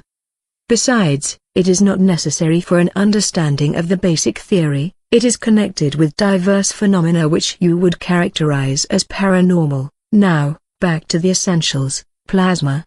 Now, with plasma I don't mean just hot gas, as the concept is generally simplified by your people, but rather I mean a higher aggregate condition of matter. The plasma state of matter is a special form of matter which lies between its real existence and the sphere of influence, that is, a complete loss of mass and pure accretion of energy of various form whenever matter is pushed or shoved. Note, no explanation was given for the use of the word pushed, shoved as used in this context. Your guess is as good mine. The fourth state of matter is very important for certain physical conditions which can be used, for example, to, how should I express this to you? Generate anti-gravity.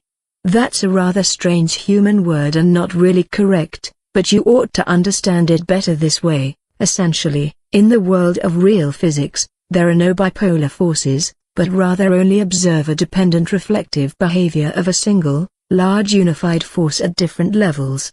With anti-gravity or the displacement of gravitational characteristics into levels, one can, for example, cause apparently solid matter to levitate. This method is employed partly by us and by extraterrestrials as well as a means of propulsion for their UFOs. You people are moving on a really primitive level towards a similar principle for your secret military projects. But since you have more or less stolen this technology, and it was later falsely passed on to you intentionally by the extraterrestrials, you lack the real physical understanding. As a result, you have to struggle with problems of instability and radiation with your UFOs. According to my information, There have been a great number of deaths of your people because of intense radiation and field disturbances. Don't you agree? This is also an example of the business regarding the question of good and evil. You people play with unknown forces and thereby accept the death of colleagues of your own kind, for they are dying for a greater cause, namely, for the advancement of your technology, which as a result is being put into place once again for the purpose of war, that is, for negative pursuits. Now, one can give you the benefit of the doubt, that only the least number of your kind have any knowledge about these alien projects which are, as you explain it, top secret. It was told to you that the higher the ordinal or ranking number of basic matter, the simpler the heightening of the condition, but that is only partially correct. If you can't circumvent these powers, then you're better off not attempting it. But your kind has always been ignorant and has from time immemorial tried to play around with forces which you have not even understood. Why would that ever change? You remember this business of copper fusion? By means of the fluctuation at the right angle with the induced radiation field, copper is fused with other elements. The illusion of matter is fused, the fields in the sphere of influence overlap each other, but the main force would be reflected by that process and would assume a quasi-bipolar character. The resulting connection and the field would therefore not be stable in the normal condition of matter and unsuited for tasks. As a result, the entire field spectrum is shifted to a higher plasma-like condition, whereby the spectrum comes together with this harsh shifting to the opposite pole side, the word is not correct, of the force field, and it resembles quite closely a gravitational shift. This shifting causes a tilting of the repulsing quasi-bipolar force, which now no longer flows to the interior of the force field, but rather flows partly to the exterior of the field. The result is an interstratifying reflective force field which is very difficult to modulate within certain technical boundaries in relation to its own characteristics. It can also carry out a multiplicity of tasks, as for example, causing massive flying objects to be levitated and maneuvered. It can also exert a camouflage function in the realm of electromagnetic radiation as well as manipulate temporal sequences of events. Indeed, only to very limited extent, and other things as well. Are you familiar with your quantum tunnel effect? Even the amplitude equalizations among genuine matter can be achieved with one of those kinds of fields if the frequency and the distance from the plane of the field are high enough. Unfortunately, the whole thing that I have explained to you in your words has come out to be rather primitive, I'm afraid. It sounds rather strange and certainly impossible for your comprehension, but perhaps this simple explanation can be of some use to you in helping you to understand. But then again, maybe not. Question: is there a scientific substantiation for paranormal powers, as for example with your powers of thought? Answer: yes. In order to explain that, one has to acknowledge the physical reality of the sphere of influence, Feldrum. I'll try to do it. Wait just a second. You are going to have to separate yourself mentally from the illusion that which you see as the true nature of the universe. It is, at best, the surface of a side. Imagine for yourself that all the matter here, you, this table, this pencil, this technical device, this paper, does not really exist, but that it is rather only the result of a field oscillation and a concentration of energy.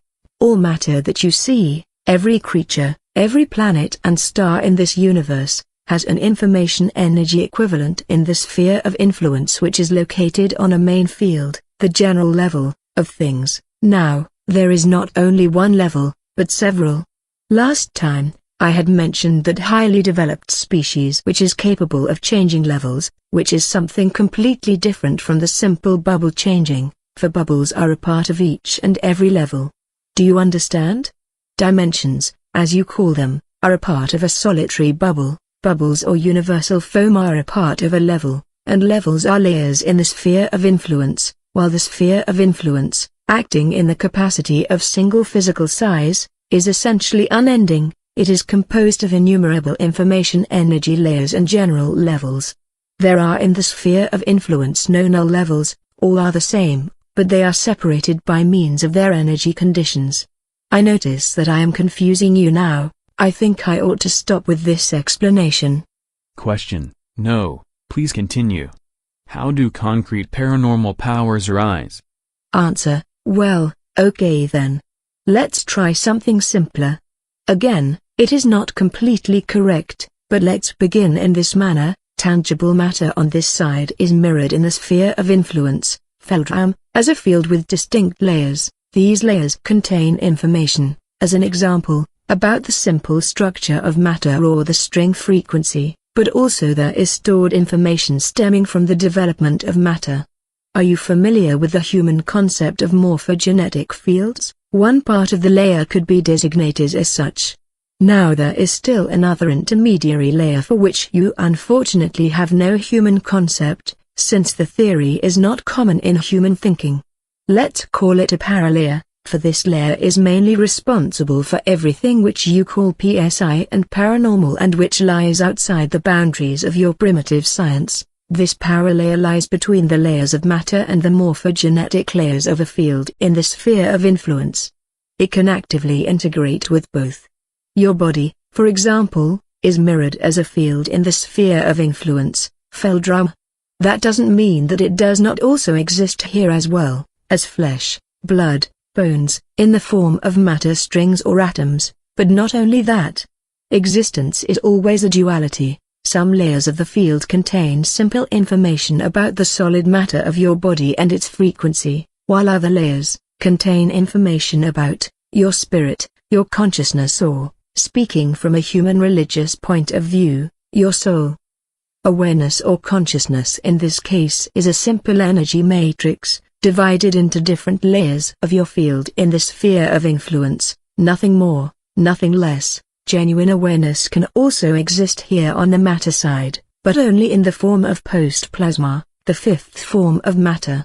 With the necessary physical knowledge and the corresponding technology, the consciousness, awareness matrix, or soul, can also be separated from its field of rest. It can, despite its removal, continue to exist in a self-sufficient manner for a certain amount of time. That has the strange occult name of soul robbing. But above all, we're talking about science here, not about magic or dark forces. Comment by Ole K. The soul robbing was mentioned in one of the radical, religiously motivated comments in connection with the reptilian species. Creatures with more powerful mental powers can have a direct influence on the paralayer by means of their consciousness, awareness fields. Now this layer is not limited only to the individual, but rather as a part of a general information layer. You could call it in a prosaic sense the community soul, that is connected with all animate and inanimate matter and all consciousness which exist on this main level. The biological cause for these abilities lies on the side of matter, by the way, in the pituitary gland, which always is in the position to generate the frequencies to actively control the sphere of influence, Feldraum. Even you people could theoretically do this. However, you are solidly blocked in these things. As I have said, the paralayer can interact with mind as well as with matter. For example, if I decide to use my mental powers once more in order to move this pencil, then, simply said, I imagine in my mind how my consciousness, awareness expands, amplifies itself on the matter side in the form of post-plasma to the pencil. In the sphere of influence this causes simultaneously an automatic command from the consciousness, awareness layer to the paralayer to interact with the matter layer of the pencil. Since the paralayer is not confined to the body, it is not even a problem that the pencil lies over there, for I can unerringly reach it, even without moving my matter body. Post-plasma on this side, paralayer on the other. I have control over the pencil and the interaction brings the matter field of the pencil to the point where it changes in the manner in which it moves, for example. Comment by Ole K. I certify that the pencil mentioned above abruptly at that very moment jumped into the air to a height of 20 centimeters and then fell back to the surface of the table. The sound is clearly heard on the recording tape. No one visibly had touched that pencil. Question: that is fascinating. Which kinds of paranormal activities can one generate with that? Answer: all kinds. Everything that you call paranormal. As I said, this special layer lies in the sphere of influence, Feldraum, between the morphogenetic information layers and the matter layers and can interact with respect to both sides. That is to say, it can be interacted with solid matter as well as with mind or mental information, wherewith we can achieve everything that is generally designated as telekinesis and telepathy, the connection absorption with another consciousness. Awareness is generally separate in the procedure from the simple influence of matter, since different consciousness. Awareness fields work with different oscillations, a consciousness. Awareness that sends or a consciousness. Awareness that listens must first adapt itself to the other mind exactly, before any access is possible. Most species also have chances to block the alien access, but you people don't have this. The following is generally valid: the stronger the paranormal abilities of a species, the simpler the adaptation and the access. Our own abilities are not so powerfully developed, therefore, first we have to learn specifically alien mind influence in order to use our mimicry, for example, where mimicry is actually quite simple in your minds due to the implanting of the on-off switch. Some of these abilities are also partially inherited. Mother and child of my kind as an example are attuned exactly during the first months of life, partially also in the egg covering in the expectant mother, and communicate telepathically. In order to influence you people, we need a certain amount of time for practicing. Despite your simple structure, therefore, it is forbidden, for example, for adults of my kind before the age of enlightenment to come to the surface of the earth. That term is synonymous, along with other things, with full physical strength. In the case of not fully developed abilities, the danger of discovery by you would be too great. By the way, there are of course numerous secret teachings about the real possibilities which can give one these abilities, but I really don't know anything exact about that. Whenever an alien mind ought to be influenced, then there are some generally valid steps, which are set into motion by other extraterrestrial species. First and foremost, the alien oscillation must be felt, something generally that is done automatically by the brain, that is, for the one the field oscillation, for the other the quasi-electrical brain waves here in the normal space, which matter inhabits. That is not especially difficult. After that, one simply probes for the other consciousness. Awareness in the mind with a post-plasm manifestation, the sphere of influence, Feldram, reacts and the connection is there. Now one can read out information from the first one and record the desired information to the second one in the correct location. You asked me last time whether you people have the opportunity to protect yourselves against this influence, and I told you that only an awake and concentrated mind had any kind of a chance to withstand it. In this state of mind the oscillations change very abruptly and access becomes complicated. More precisely, it can come as a painful recoil. Whenever you close your eyes, then the field becomes flat, and alien access, to the mind, is immediately possible and without restriction. In terms of your chances against a more highly developed species, you have none at all. They are able to adjust the oscillations faster than you can change. I could even demonstrate it on you, but you were really horrified and confused the last time, so we'll just leave it at an explanation. This explanation presumably sounds to you like, as you say, something esoteric out from the occult or magic. The reason for that is simply that you lack the basic understanding for seeing the background reasons. All paranormal phenomena have a purely scientific origination. None of this has anything to do with supernatural powers. We grow up with this kind of knowledge, we know how one makes use of these powers, and where they come from. We are acquainted with theory and practice. You are not. Therefore, you really don't understand what happens in your world. You see only one side of existence, not the other. I mean here both that are physical. Everything paranormal is dualistic, and it exists in the space that matter inhabits as well as in the sphere of influence, Feldram. To be explained. It can only be explained by the acceptance of the latter, because the sphere of influence, Feldram, is the basis. I would welcome an end to the scientific questions since you really aren't grasping them anyway. We're wasting more or less valuable time by doing this. Question. Only one last question.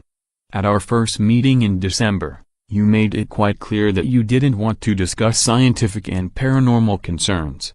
Why the openness now? Answer: the last time I saw really no necessity in overburdening you with facts of that kind, and now you are obviously overburdened. Therefore, I had preferred only to mention these topics in a peripheral sense. Apparently, however, some of my performances today have set you to thinking about your world, something that can't be all bad, and by the way, your human scientists will tend to regard my comments as humbug. And so I see no great danger in spreading this information widely. No one will pay much attention to it. By the way, the words of people who have characterized me as a creature of evil have their basis in the belief in occult powers and magic, both of which things do not exist. There is no magic, only highly developed science, and everything that you label as magic is only a part of science. If you would only comprehend that, then you would be a step ahead in your development. My openness on this issue ends here. Pose other questions, please. Question: good. Let's talk about UFOs. Can you explain to me how our governments came into possession of UFO material to the point that they could start their own projects? Did it have anything to do with the Roswell incident? Answer: yes, but that incident was not the first one. I am no historian. I am studying only your current behavior, so my knowledge about those events in your history is presumably not very extensive. I will try to explain to you what I know about those things which happened at that time. Let me think about it for a second. In the years 1946 to 1953 in your time scale, there were 5 cases where extraterrestrial ships crashed to the surface of the Earth. In that crash which you call the Roswell incident, there was not only one alien ship involved, but 2 that crashed after a collision in different parts of the land in the West, the one you call the USA. You have to know that the ships of this particular species can remain levitating in the air for a particular period of time even though they are damaged. That accounts for the spatial difference in their crash locations. These were indeed not the first crashes, but by that time the second and the third. Another ship had crashed in 1946, but it was destroyed beyond usability. One thing first before the explanation: it certainly sounds ridiculous to you that such highly developed extraterrestrial ships simply crash, and that a relatively large number did so in a relatively short amount of time. The explanation for that is likewise more than strange, but it is correct.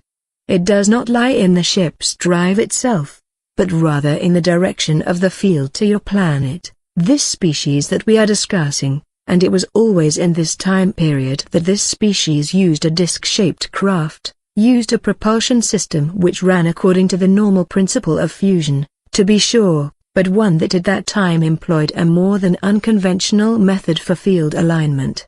This method had various advantages but also disadvantages. The repelling field must of course lie in the absolute correct angle to the surface of the Earth. This species used an alignment technology in their ships, with which the field locked into place all points of the Earth's magnetic field. Now at that time this species had just arrived on the Earth and their point of origin lay on a planet with a more stable magnetic field, for which they had developed and aligned their drive.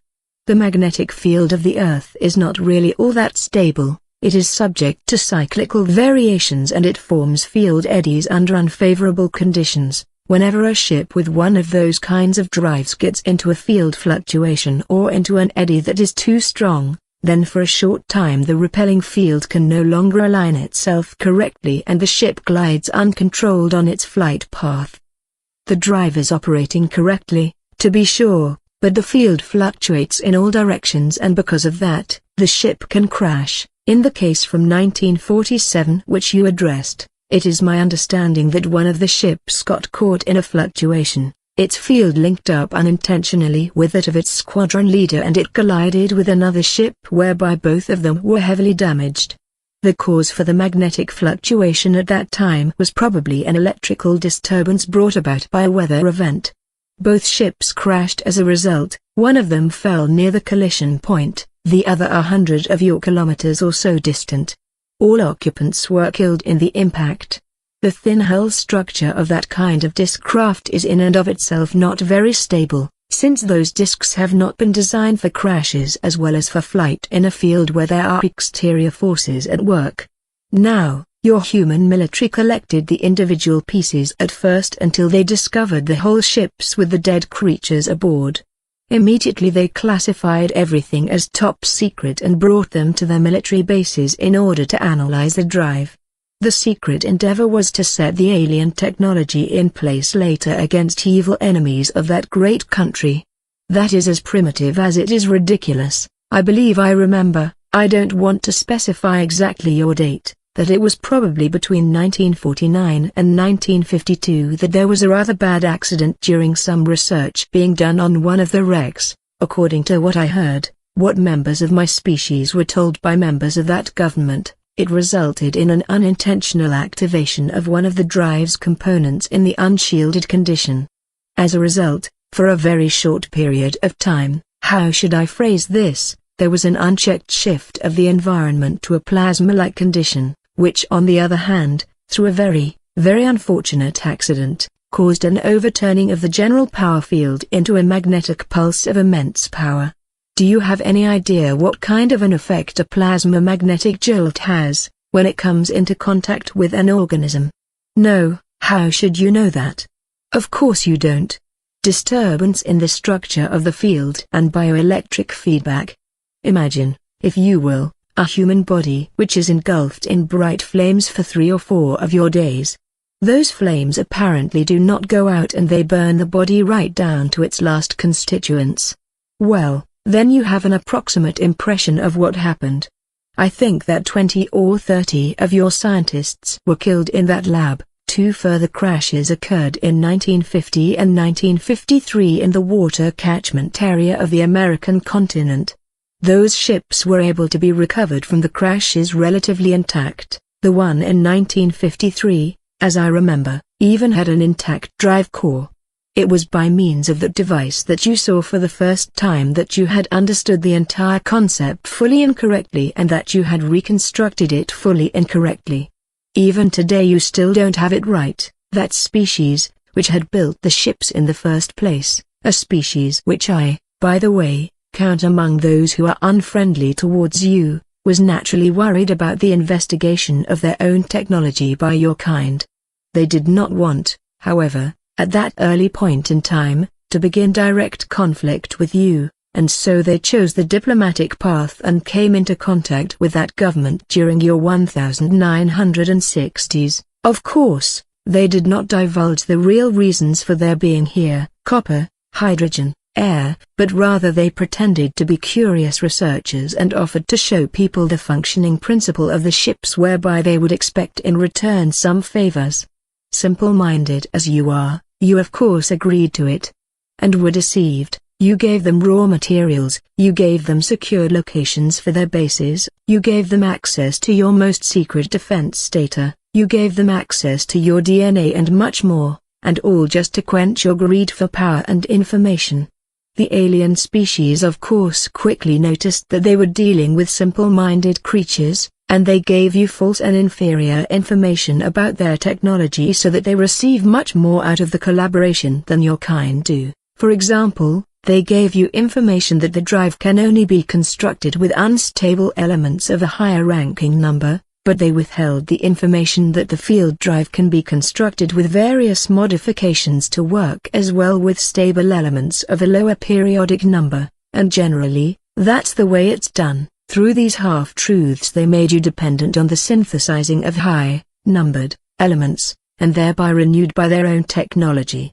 Their clues to the construction of your UFOs were laid out in such a way that the solution to old problems caused new problems to arise simultaneously. They never told you the complete truth, but always built in again and again clever lies, which later lead to technical problems, and to your dependence on them. In the last years of your 1970s and your early 1980s, it finally came down to various events between the alien species and that human government. I don't want to go into detail here since there is much that even I am not exactly sure of.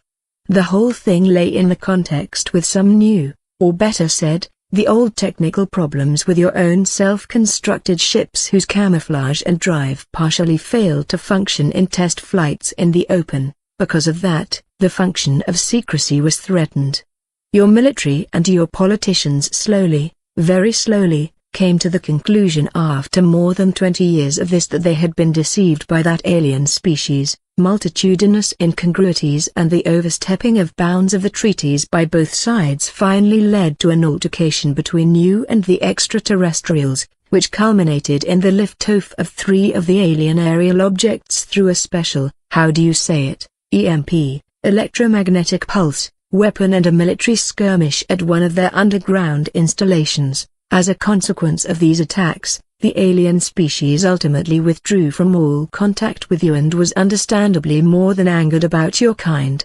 Therefore, I count these extraterrestrials among the 3 groups who are hostile towards you, and while the other 2 are more occupied with their own business, among them waging a colder war for dominance on your planet, your old friends and partners are preparing to supply themselves finally with the sole and absolute dominance over raw materials and human DNA. At the moment it is probably true that they lack some of the technical possibilities and the large amount of forces which they need in order to achieve their goals directly. In spite of that, we are counting on negative actions, possibly ever of a more subtle kind, against you in the next few years or decades.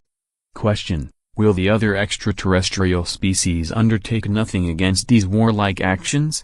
Specifically, something ought to be on Earth for the more highly developed species. Answer: you're wrong there.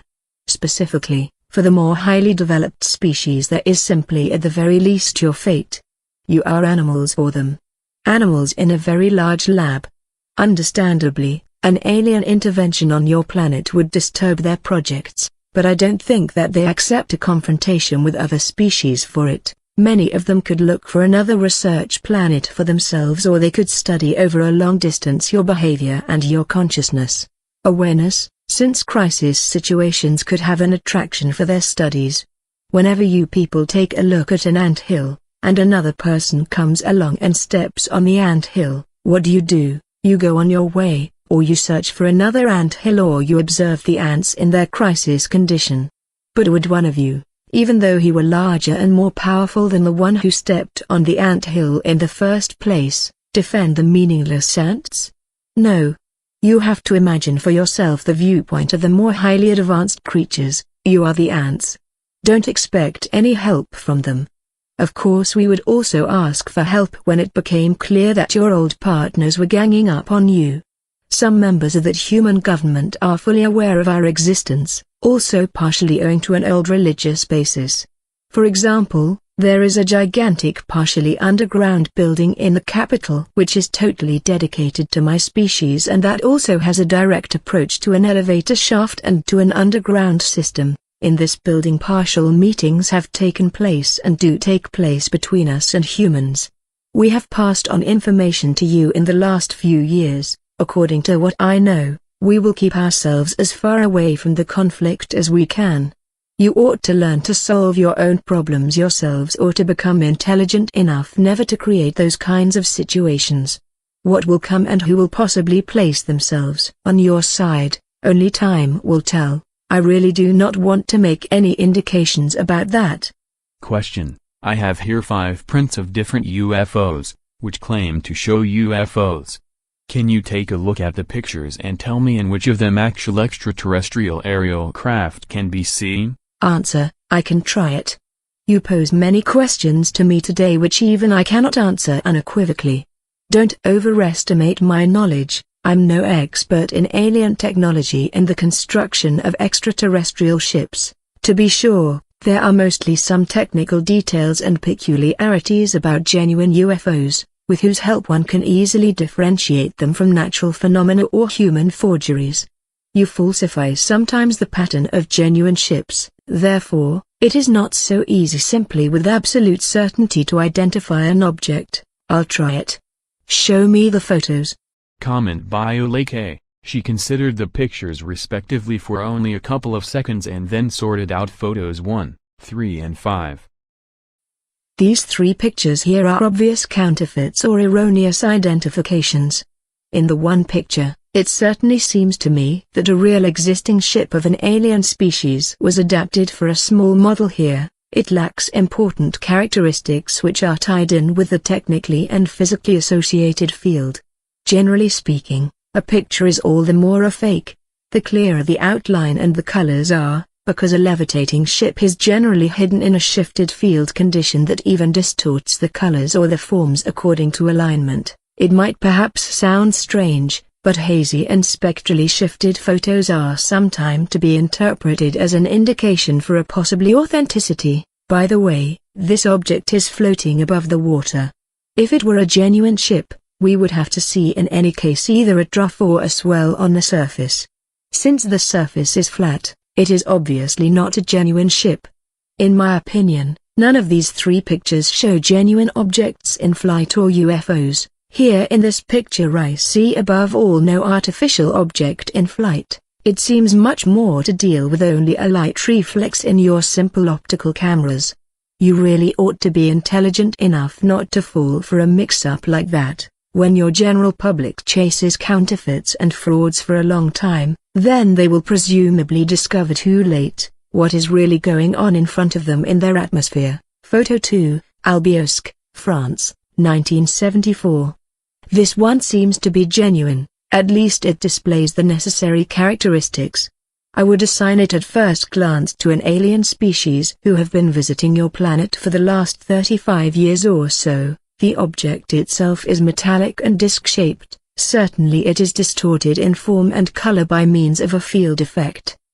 These four white and very long processes on the underside of the ship itself portray a kind of quasi-gravitational light manipulation, that is, the universal force field is being shifted in the direction of a simulated gravity. Actually, it is not a genuine light. It is mostly not a genuine light whenever you see illuminating UFOs, but a special strongly charged form field which manifests itself in the space that matter inhabits as a quasi-light. The reason for the activation of this special high-energy system in an atmosphere is not completely clear to me. It's possible that it is a kind of investigating or influencing of the environment. In any case, it is terribly careless of that species to allow this technology to be photographed by humans. Well, I guess that most of you just plain don't understand it, and those who do will not say anything about it to the general public. Photo 4, Petit-Richain, Belgium, 1990. This is in fact a genuine aerial object. It is in no way extraterrestrial. Triangular aerial objects in flight are simply not used by alien species, or not in this form, at least. That streamlined kind of form is a human concept. It is one of your own secret military projects that you build with the help of immature alien technology that was handed over to you by the extraterrestrials during the 1960s and the 1970s. Generally, the form of the hull for a genuine extraterrestrial ship is of no consequence, for inside the field itself there are no exterior forces that have any effect. In general, the ships have a rounded-off form and they are built without hard edges, as a disc or a cylinder, so that the field can flow more easily. Your projects decree that along with the alien drive field there also be a conventional jet engine system, therefore, they are always triangular and built thus with streamlining in order to be steerable with this primitive recoil principle. In the example here the ship glides above all on its genuine field drive. Do you see the distortion and the quasi-light in the rotating cylinders? That is an unmistakable indication for the authenticity of the photo. But why, you might ask, are there 4 cylinders? That's unusual. Even the interval seems to be incorrect. The coloring is very dark and the interior optical distortion is very noticeable, presumably a reconstruction of the original system by your scientists. Since the alien species has just not given you any more information since the disagreement, they are rebuilding the system single-handedly without actually being able to understand what kind of dangerous thing they are doing there. This construction does not make the system better, only more unstable. Both of the forward cylinders are too close to each other, they will definitely flow into each other. The color shows me a powerful residual radiation, It was probably the case that high elements were used again as customary for the shifting. It is in any case very dangerous to be unshielded in the vicinity of the field. Did the person who took the photo display any kind of radiation and burn damage? Question: I don't know. Where do these military UFOs come from? From the United States? Answer: yes. I think generally that's true. From the Western continent. Question: why then do they fly over thickly populated areas of Europe? This photo comes from Belgium. That doesn't make any sense. Can you explain? Answer: why is it that only I am able to explain strange human deeds? It's possible that these are long-distance tests or tests with the electromagnetic camouflage systems. The old enemy of the American nation is on this side of the world, so why shouldn't they test here? At home they've had enough time to have had their ships crossing back and forth. Maybe they have aroused too much observation there. With one of those kinds of unstable field structures, as your photo indicates, I consider it somewhat improbable that that ship is capable of making a flight of that length over the ocean. It's possible there is a test station here on your continent. Unfortunately, I don't know anything about it. Question: many readers of the first transcript have posed the question how your original contact with EF came about. I already know the story from your narratives, but could you repeat it here once again for this volume and for the new transcript? Answer: of course. Now, the story began about 2 of your years ago here in Sweden. I have been strongly interested in your species and your behavior since my youth. I had already studied your literature at that time, as well as possible. Naturally, it is not easy in my homeland to come into possession of human books.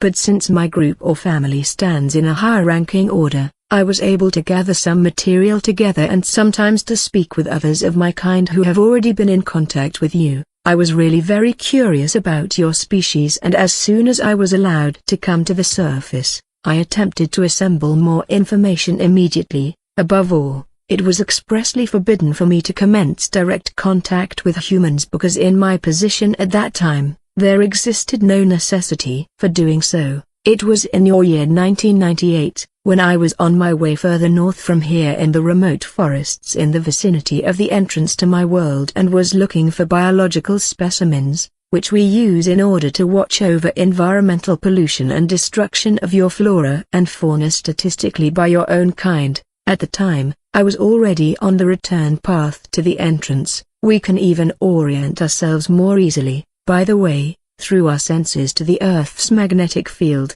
and already in the vicinity of the large lake, when much to my surprise I came across a cabin in the woods.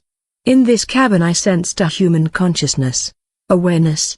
It was EF. Actually, I had no permission for contact with another species, but by the same token I had set in place my mimicry capability quite successfully prior to this. Even with larger groups of you, I had never ever come across a human being when I was alone. Now, let's call it primitive curiosity. I wanted to talk with the person in this cabin, and so I knocked on the door. He opened the door and we got into an interesting conversation. His language was not quite yet common at that time for me, but it's not all that hard to learn a new language when one can read the information in the consciousness, awareness of the opposite individual. I simply told him that I came from a foreign country in the East. Of course at the time, he did not really recognize who I was. He was totally convinced that he was talking with a creature of his own kind, although it was simply only a mimicry image, since my assignment anyway had as its goal an investigation of this terrain which was to last for several days. I visited him in this span of time 3 times as a human person. At first we talked mainly about really ordinary things. Later we got into religious and physical topics. He seemed to be impressed by my knowledge, and I was likewise impressed with his clear thoughts and his, for a human being, well-displayed personality structure and his own opinions. You really like giving yourselves over completely to a public opinion or conditioning, as for example, reptilian species are evil and stuff like that. I steered the conversation in this direction, and DF said something to the effect that he believed in alien species and that they did not have to necessarily be evil. but perhaps only different than his kind are. That pleased me. At that juncture of time, of course, I could not speak concretely with him about my knowledge because he wouldn't have believed me. He would have taken me for a human practical joker. I cultivated the very unusual idea, for my kind, to show him my true exterior, something that I did during our conversation at our fourth meeting in the cabin. Actually, he was predestined for contact. He was open-minded, honest, intelligent, not religiously inclined or conditioned. He lived alone and isolated, and no one would believe him, should he decide to go public with his story. I dared to take the step, but then I had serious doubt about the propriety of my act, especially when he reacted very violently. He got control of himself again after a time and we could finally talk concretely about definite matters. Now he had no choice but to believe me. This was the beginning of a series of meetings which initially took place there in the woods, but later took place in his remote residence. Finally he brought you into contact with me. And for that reason we are now sitting here once again and talking about things which probably won't be believed out there in human society. Question: You said, you would not have had permission at that time for contacts with human beings. Do you now then have permission to talk with EF and me about all these things and even to make this scientifically public? Answer: yes. That is difficult to explain and for you to understand. Let's just say, I find myself in the position now to arrange this permission without having to take into account any consequences. In this position I am quasi-immune against certain restrictions. Let's look at it that way. Yes. Question: If other people want to come into contact with your kind, do they have a chance to do so? Answer: generally not. We avoid contact with you and we operate on the surface only in remote areas, and there we use the mimicry techniques in case we should meet some people. That I am talking with you now does not mean that others will follow my example. It goes without saying that you could try to find an entrance to my world and penetrate your way into there. However, that can sooner lead to unpleasant consequences for the infiltrator. You have next to no chances on the surface of recognizing us. You can't even contact us directly. We have to contact you, just as I did with EF. Those kinds of contacts however are not the rule but are very rare occurrences. Question: Can you describe your subterranean homeland location? Answer: I can attempt to do so, but I certainly will not tell you where this place is located. My homeland lies in one of our smaller underground settlements to the east of here. I'll give you some numbers so that you can make a better impression for yourself. Just a minute. I have to try to convert the measurements approximately into your units. It is a dome-shaped cavern at a distance of about 4,300 meters from the Earth's surface. The cavern was organized as a colony about 3,000 years ago. A major portion of the ceiling structure is artificially integrated into the rock and the form was remodeled into an almost elegantly proportioned and very flat dome with an oval ground plan. The diameter of the dome according to your measures is about 2.5 kilometers. The height of the dome at the highest point is about 220 meters. Underneath that highest point in every colony there stands a special whitish-gray cylindrical building, a kind of supporting column which holds the honeycomb net carrying structure of the dome. This building is the tallest, largest and oldest in the entire dome, for it is always situated as the first construction together with the security of the ceiling. In the meantime, of course, there were times when it was completed and reconditioned. That building has a very special name and religious significance. We have only one of those columns. Larger colonies even have more columns according to the construction of the ceiling. One of the main colonies in Inner Asia has as an example 9 of those kinds of supports, but that colony is also over 25 of your kilometers in size. The central building is generally a center of religion, but also a center for climate control, and a center for the behavior and the regulation of the lighting system. We have at our location altogether 5 large artificial light sources which generate your UV light and its warmth through gravitational sources. The air shafts and the light systems from the surface likewise run through these columns, and naturally, they are very intensely controlled. By the way, we have 3 air shafts and 2 elevator systems there. and even a tunnel connection to the next main colony, which lies approximately 500 kilometers to the southeast. One elevator shaft leads to a cavern near the surface, the other leads to one of our depots for the ships, you remember, the cylindrical ships, that is naturally concealed closer to the surface behind a rocky mountain face. Normally, there are only 3 ships there. It's a small depot. The other buildings of the colony are, for the most part, concentrically ordered in oval circles around the main supporting column, and they are without exception much flatter, generally only between 3 and 20 meters tall. The shape of the buildings is round and dome-like. The color is even differentiated according to circle and distance from the main column. To the north of the column, there is an additional, very large but very flat round building. This building interrupts the concentric system of the colony with its diameter of about 250 meters. It is the artificial sun zone in which specially illuminated corridors and rooms are housed. In these locations very powerful UV light predominates, and they are used in order to warm our blood. There is even a medical dispensary and a meeting room located there. Beyond the outer ring of the colony, there are zones in which animals are kept, you know, we must consume flesh as nourishment, and the gardens in which plant nourishment and mushroom culture are cultivated. There is also hot and cold running water there from subterranean sources. The power station is located on the edge of the colony. The station is driven by fusion as its base, and it supplies the colony and the suns with energy.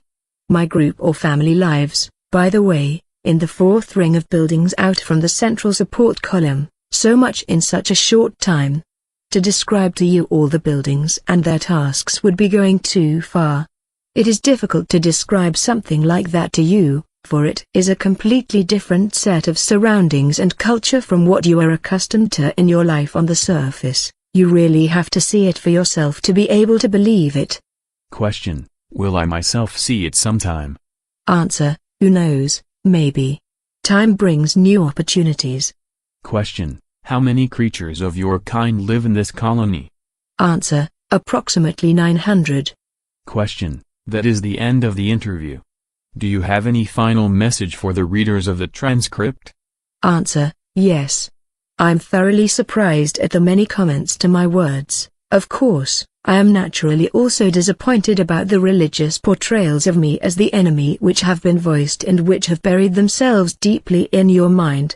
You should learn to set yourselves apart from the old conditioning and not to stand quasi under the control of something or someone who has already been gone for 5,000 years. You are, after all, free spirits. Those are my final words. Your body and part of our reptilian origin. If you touch the backside of my upper body, you will feel a hard bony line through my clothing. This is not my spine but a very difficult shaped external plate structure of skin and tissue following exactly our spine from the head to the hip. There is an extremely high number of nerves and large blood vessels in this structure and in the plates, which are around 2 or 3 centimeters long and very touch sensitive. This is the reason why we have always problems to sit in chairs with a back like this chair. The main task of these small plates, beside a role in our sexuality, is simply the regulation of our body temperature, and if we sit in natural or artificial sunlight, these plates become more blood-filled and the vessels become wider and the sun is able to heat up our reptoid blood, which circulates through the body and through the plates, for many degrees, and that gives us a great pleasure. What else is different from your kind? Oh, we have no navel, because we were born in a different way to your mammal birth. The other exterior differences from your kind are minor, and I think I must not mention all now, because most of them are not visible if we wear clothing.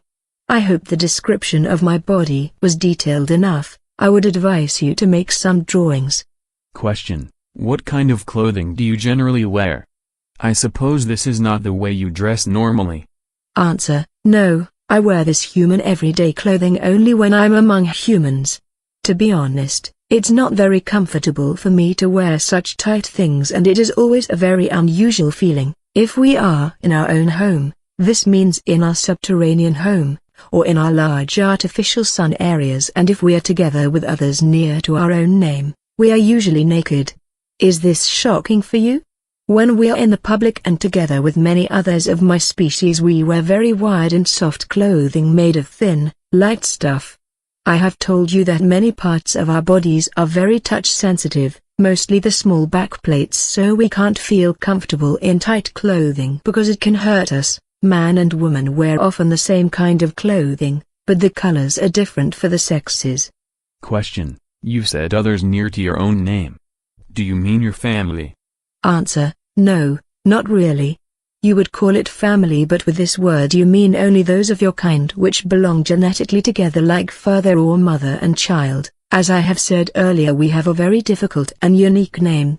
Part of the pronunciation of that name is absolute unique, and there is no other being with the same name, but part of this name, the middle part, is pronounced in a way that told the others to which family I must use the word, because you haven't the right one in your vocabulary. You belong. This means not that all in that group are genetically related to you, because these groups are usually very large and contain between 40 and 70 of us. This group includes generally your genetic relations, except one of them had decided to left this group, and your connection with father and mother is often the strongest. It would be too difficult for me to explain you now our very old social system, which is very complex, and we would need many hours only for the primary things. Maybe we can meet another time and I can give you detailed descriptions of all these things. Question: Have you a tail like normal reptiles? Answer: Do you see one? No, we have no visible tail. If you look at our skeleton, there is only a small rounded bone at the end of our spine behind the pelvis. This is a useless rudiment of the tail of our ancestors, but it is not visible from the outside. Oh, our embryos have tails during the first months of development, but these tails disappear before they were born. A tail makes only sense for a primitive species which tries to walk on two legs and must hold the balance with the tail, but our skeleton had changed during evolution and our spine is nearly in the same shape as yours, so we need no tail to stay on 2 feet. Permission to make drawings of my look and of my equipment I can show you later. I can also try to describe myself, but I doubt that others of your kind will be able to imagine my real look just from simple words, because the automatic denial of the existence of reptilian species and generally of intelligent species other than your own is part of the programming of your mind. Well, I will try. Imagine the body of a normal human woman and you have at first a good imagination of my body. Like you, I have a head, 2 arms, 2 hands, 2 legs and 2 feet, and the proportions of my body are like yours. As I'm female, I have also 2 breasts.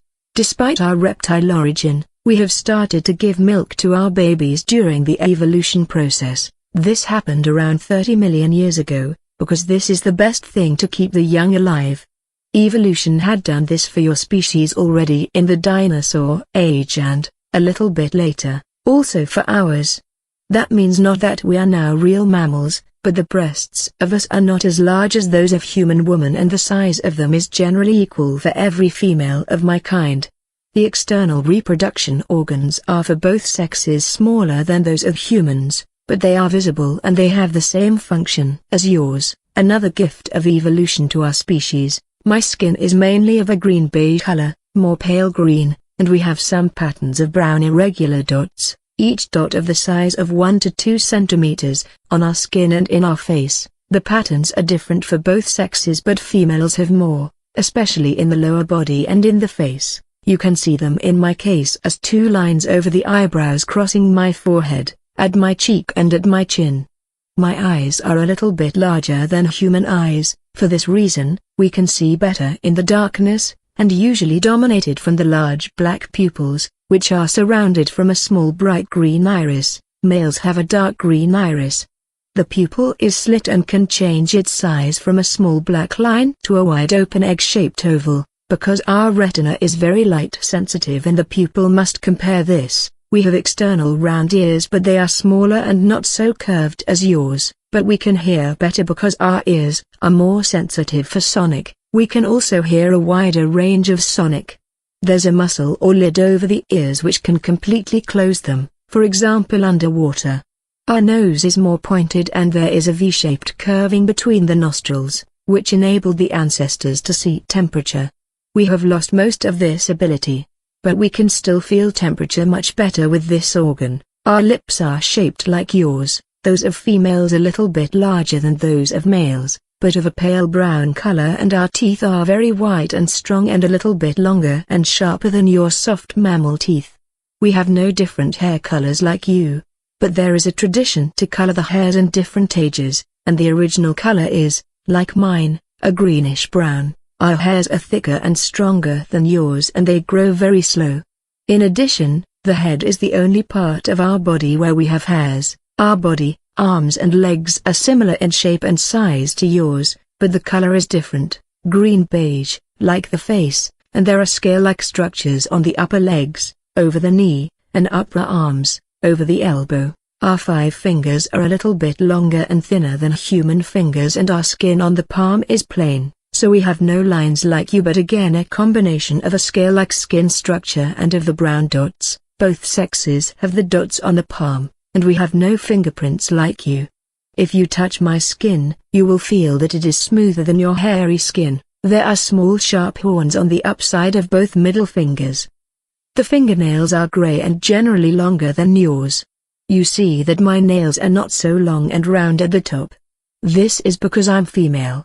Males have sharp pointed nails with a length of sometimes 5 or 6 of your centimeters. The following feature is very different from... I've read your full statement, which you have given to EF, about this, but can you give me now just a short answer? Are UFOs real flying objects piloted by extraterrestrials, or do they belong to your species? Answer: some observed UFOs, as you call them, belong to us, but most not. Most of the mysterious flying objects in the sky are not technological devices but mainly misinterpretations of natural phenomena your scientists have not understood, like spontaneous plasma flares in the high atmosphere. Nevertheless, some UFOs are real craft belonging either to your own species, especially to your military, or to other alien species, or at last to us, but a minority of sighted craft belongs really to us, because we are generally very careful with our movements in the atmosphere and we have special ways to hide our ships. If you read a report about a sighting of a metallic bright gray cigar-shaped cylindrical object with a length of, there are different types, let me say between 20 and 260 of your meters, and if this object had made a very deep humming sound, and if there were 5 bright red lights on the metallic surface of the cigar, 1 at the top, 1 in the middle, 2 at the end, then it's likely that some one of you have seen one of our ships, and this means that it was either partly defect or that someone of us was not careful enough. We have also a very small fleet of disc-shaped craft, but such UFOs belong usually to an alien species. Triangular UFOs belong generally to your own military, but they use foreign technology to build them. If you really want to try to see one of our craft, you should have a look at the skies over the Arctic, the Antarctic, and over in Eurasia, especially over the mountains there. Question: have you a special symbol or something like that with which we can identify your kind? Answer: we have 2 major symbols representing our species.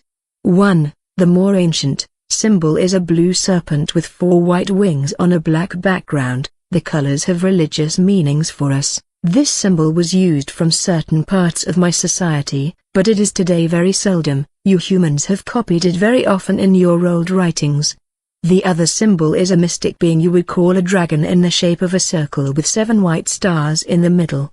This symbol is much more common today. If you see one of that symbols on a cylindrical craft I've described in my previous answer, or on some underground installation, this thing or place belongs definitely to us, and I would advise you to go away from there as soon as possible. Question: the 7 stars in the second symbol you've mentioned, do they mean the Pleiades? Answer: Pleiades? No. Actually, the 7 stars are planets and moons, and they are a symbol for our former 7 colonies in the solar system. The stars are shown in front of a blue background, and the dragon circle means the shape of Earth. The 7 white stars mean Moon, Mars, Venus, and 4 moons of Jupiter and Saturn. We had colonized in the past. 2 colonies are no longer in use and abandoned, so 5 stars would be more correct. Question: As you have not allowed me to make photos, what would be very useful to prove your real existence and the truth of this story, can you describe yourself detailed? Answer: I know that it would be helpful to prove the authenticity of this interview if you can make some photos from me. Otherwise, you humans are very skeptic. That's good for us and for the real alien species acting secretly on this planet, so even if you had such photos, many of your kind would say that they are fraud, that I'm just a masked human woman or something like that. That would be very offensive for me. You must understand that I can't give you permission to make photos of me or of my equipment. This have various reasons, which I want not to discuss with you further, but one of the reasons is the keeping up of the secrecy of our existence. Another reason is more religious. Nevertheless, you have extraterrestrial species, or can your origin be found on this planet? Answer: as you could see with your own eyes, I'm not a human being like you, and to be honest, I'm no real mammal, despite my partly mammal-like body features, which are a result of evolution. I'm a female reptile being, belonging to a very old reptilian race. We are the native Terrans and we live on that planet since millions of years. We are mentioned in your religious writings like your Christian Bible, and many of the ancient human tribes were aware of our presence and worshipped us as gods, for example the Egyptians and the Inca and many other old tribes. Your Christian religion has misunderstood our role in your creation, so we are mentioned as evil serpent in your writings. This is wrong. Your race was genetically engineered by aliens and we were just the more or less passive visitors of this accelerated evolution process. You must know, some of your scientists have already supposed this, that your species had evolved in a naturally completely impossible speed within just 2-3 millions of years. This is absolutely impossible, because evolution is a much slower process if it's natural, but you have not understood this. Your creation was artificial and done by genetic engineering, but not by us but by an alien species. If you ask me, if I'm an extraterrestrial, I must answer no. We are native Terrans. We had and have some colonies in the solar system, but we originate on this planet. It's in fact our planet and not yours. It was never yours. Question: can you tell me your name? Answer: this is difficult, because your human tongue is not able to pronounce it correctly, and a mispronunciation of our names is very offensive for some of my kind. Our language is very different from yours, but my name is, I will try to say it smoother by use of your human letters, something like Shiashakasksh with a very, very strong pronunciation of the SH and K sounds. We have no four names like you, but only a single but unique name which is divided and characterized by the way of speaking, and which is given not to children, who have a known children name, but only in a special procedure in the adolescent age at the time of either religious or scientific enlightenment or awareness, as you would call it. I would appreciate it if you don't try to say my real name with your human tongue. Please call me Lacerta. This is the name I generally use when I'm among humans and talk with them. Question: how old are you? Answer: we measure the time not like you in astronomical years and in the revolving of the Earth around Sun, because we usually live beneath the surface of the planet. Our time measurement depends on periodically returning cycles in the Earth magnetic field, and according to this, and said with your numbers, I'm today, let me calculate, 57,653 cycles old. I have reached my adult phase and my awareness 16,337 cycles ago. This is a very important date for us. According to your human time scale, I'm around 28 years old. Question: what is your task? Do you have a job like us? Answer: to say it with your words, I'm a curious student of the social behavior of your species. That's why I'm here and talk to you. That's why I have revealed my real nature to EF and now to you, and that's why I give you all that secret information, and why I will try to answer all the questions on your many sheets of paper honestly. I will see how you react, how others of your kind react. There are so many crazies and liars of your kind on this planet who claim to know the truth about us, about UFOs, about aliens and so on, and some of you believe their lies. I'm interested to see how your species will react if you make the truth, which I will tell you now, public. I'm quite sure every one of you will refuse to believe my words, but I hope I'm wrong, because you need to understand if you want to survive the coming years. Question. Lacerta File Light Translation by Chris Filer. Introduction. I certify that the following text is the absolute truth and no work of fiction. These are parts of a transcript of an interview I've made with a non-human and reptilian being in December 1999. This female being was already in contact with a friend of mine, whose name is given only with the abbreviation EF in the text, since some months. Let me declare that I was all my life a skeptic about UFOs, aliens and other weird things, and I thought that EF tells me just dreams or fictitious stories when he talked with me about his first contacts with the non-human being Lacerta. I was still a skeptic when I met this being on December 16 last year in that small warm room in the remote house of my friend near to a town in the south of Sweden, despite the fact that I saw now with my own eyes that she was not human.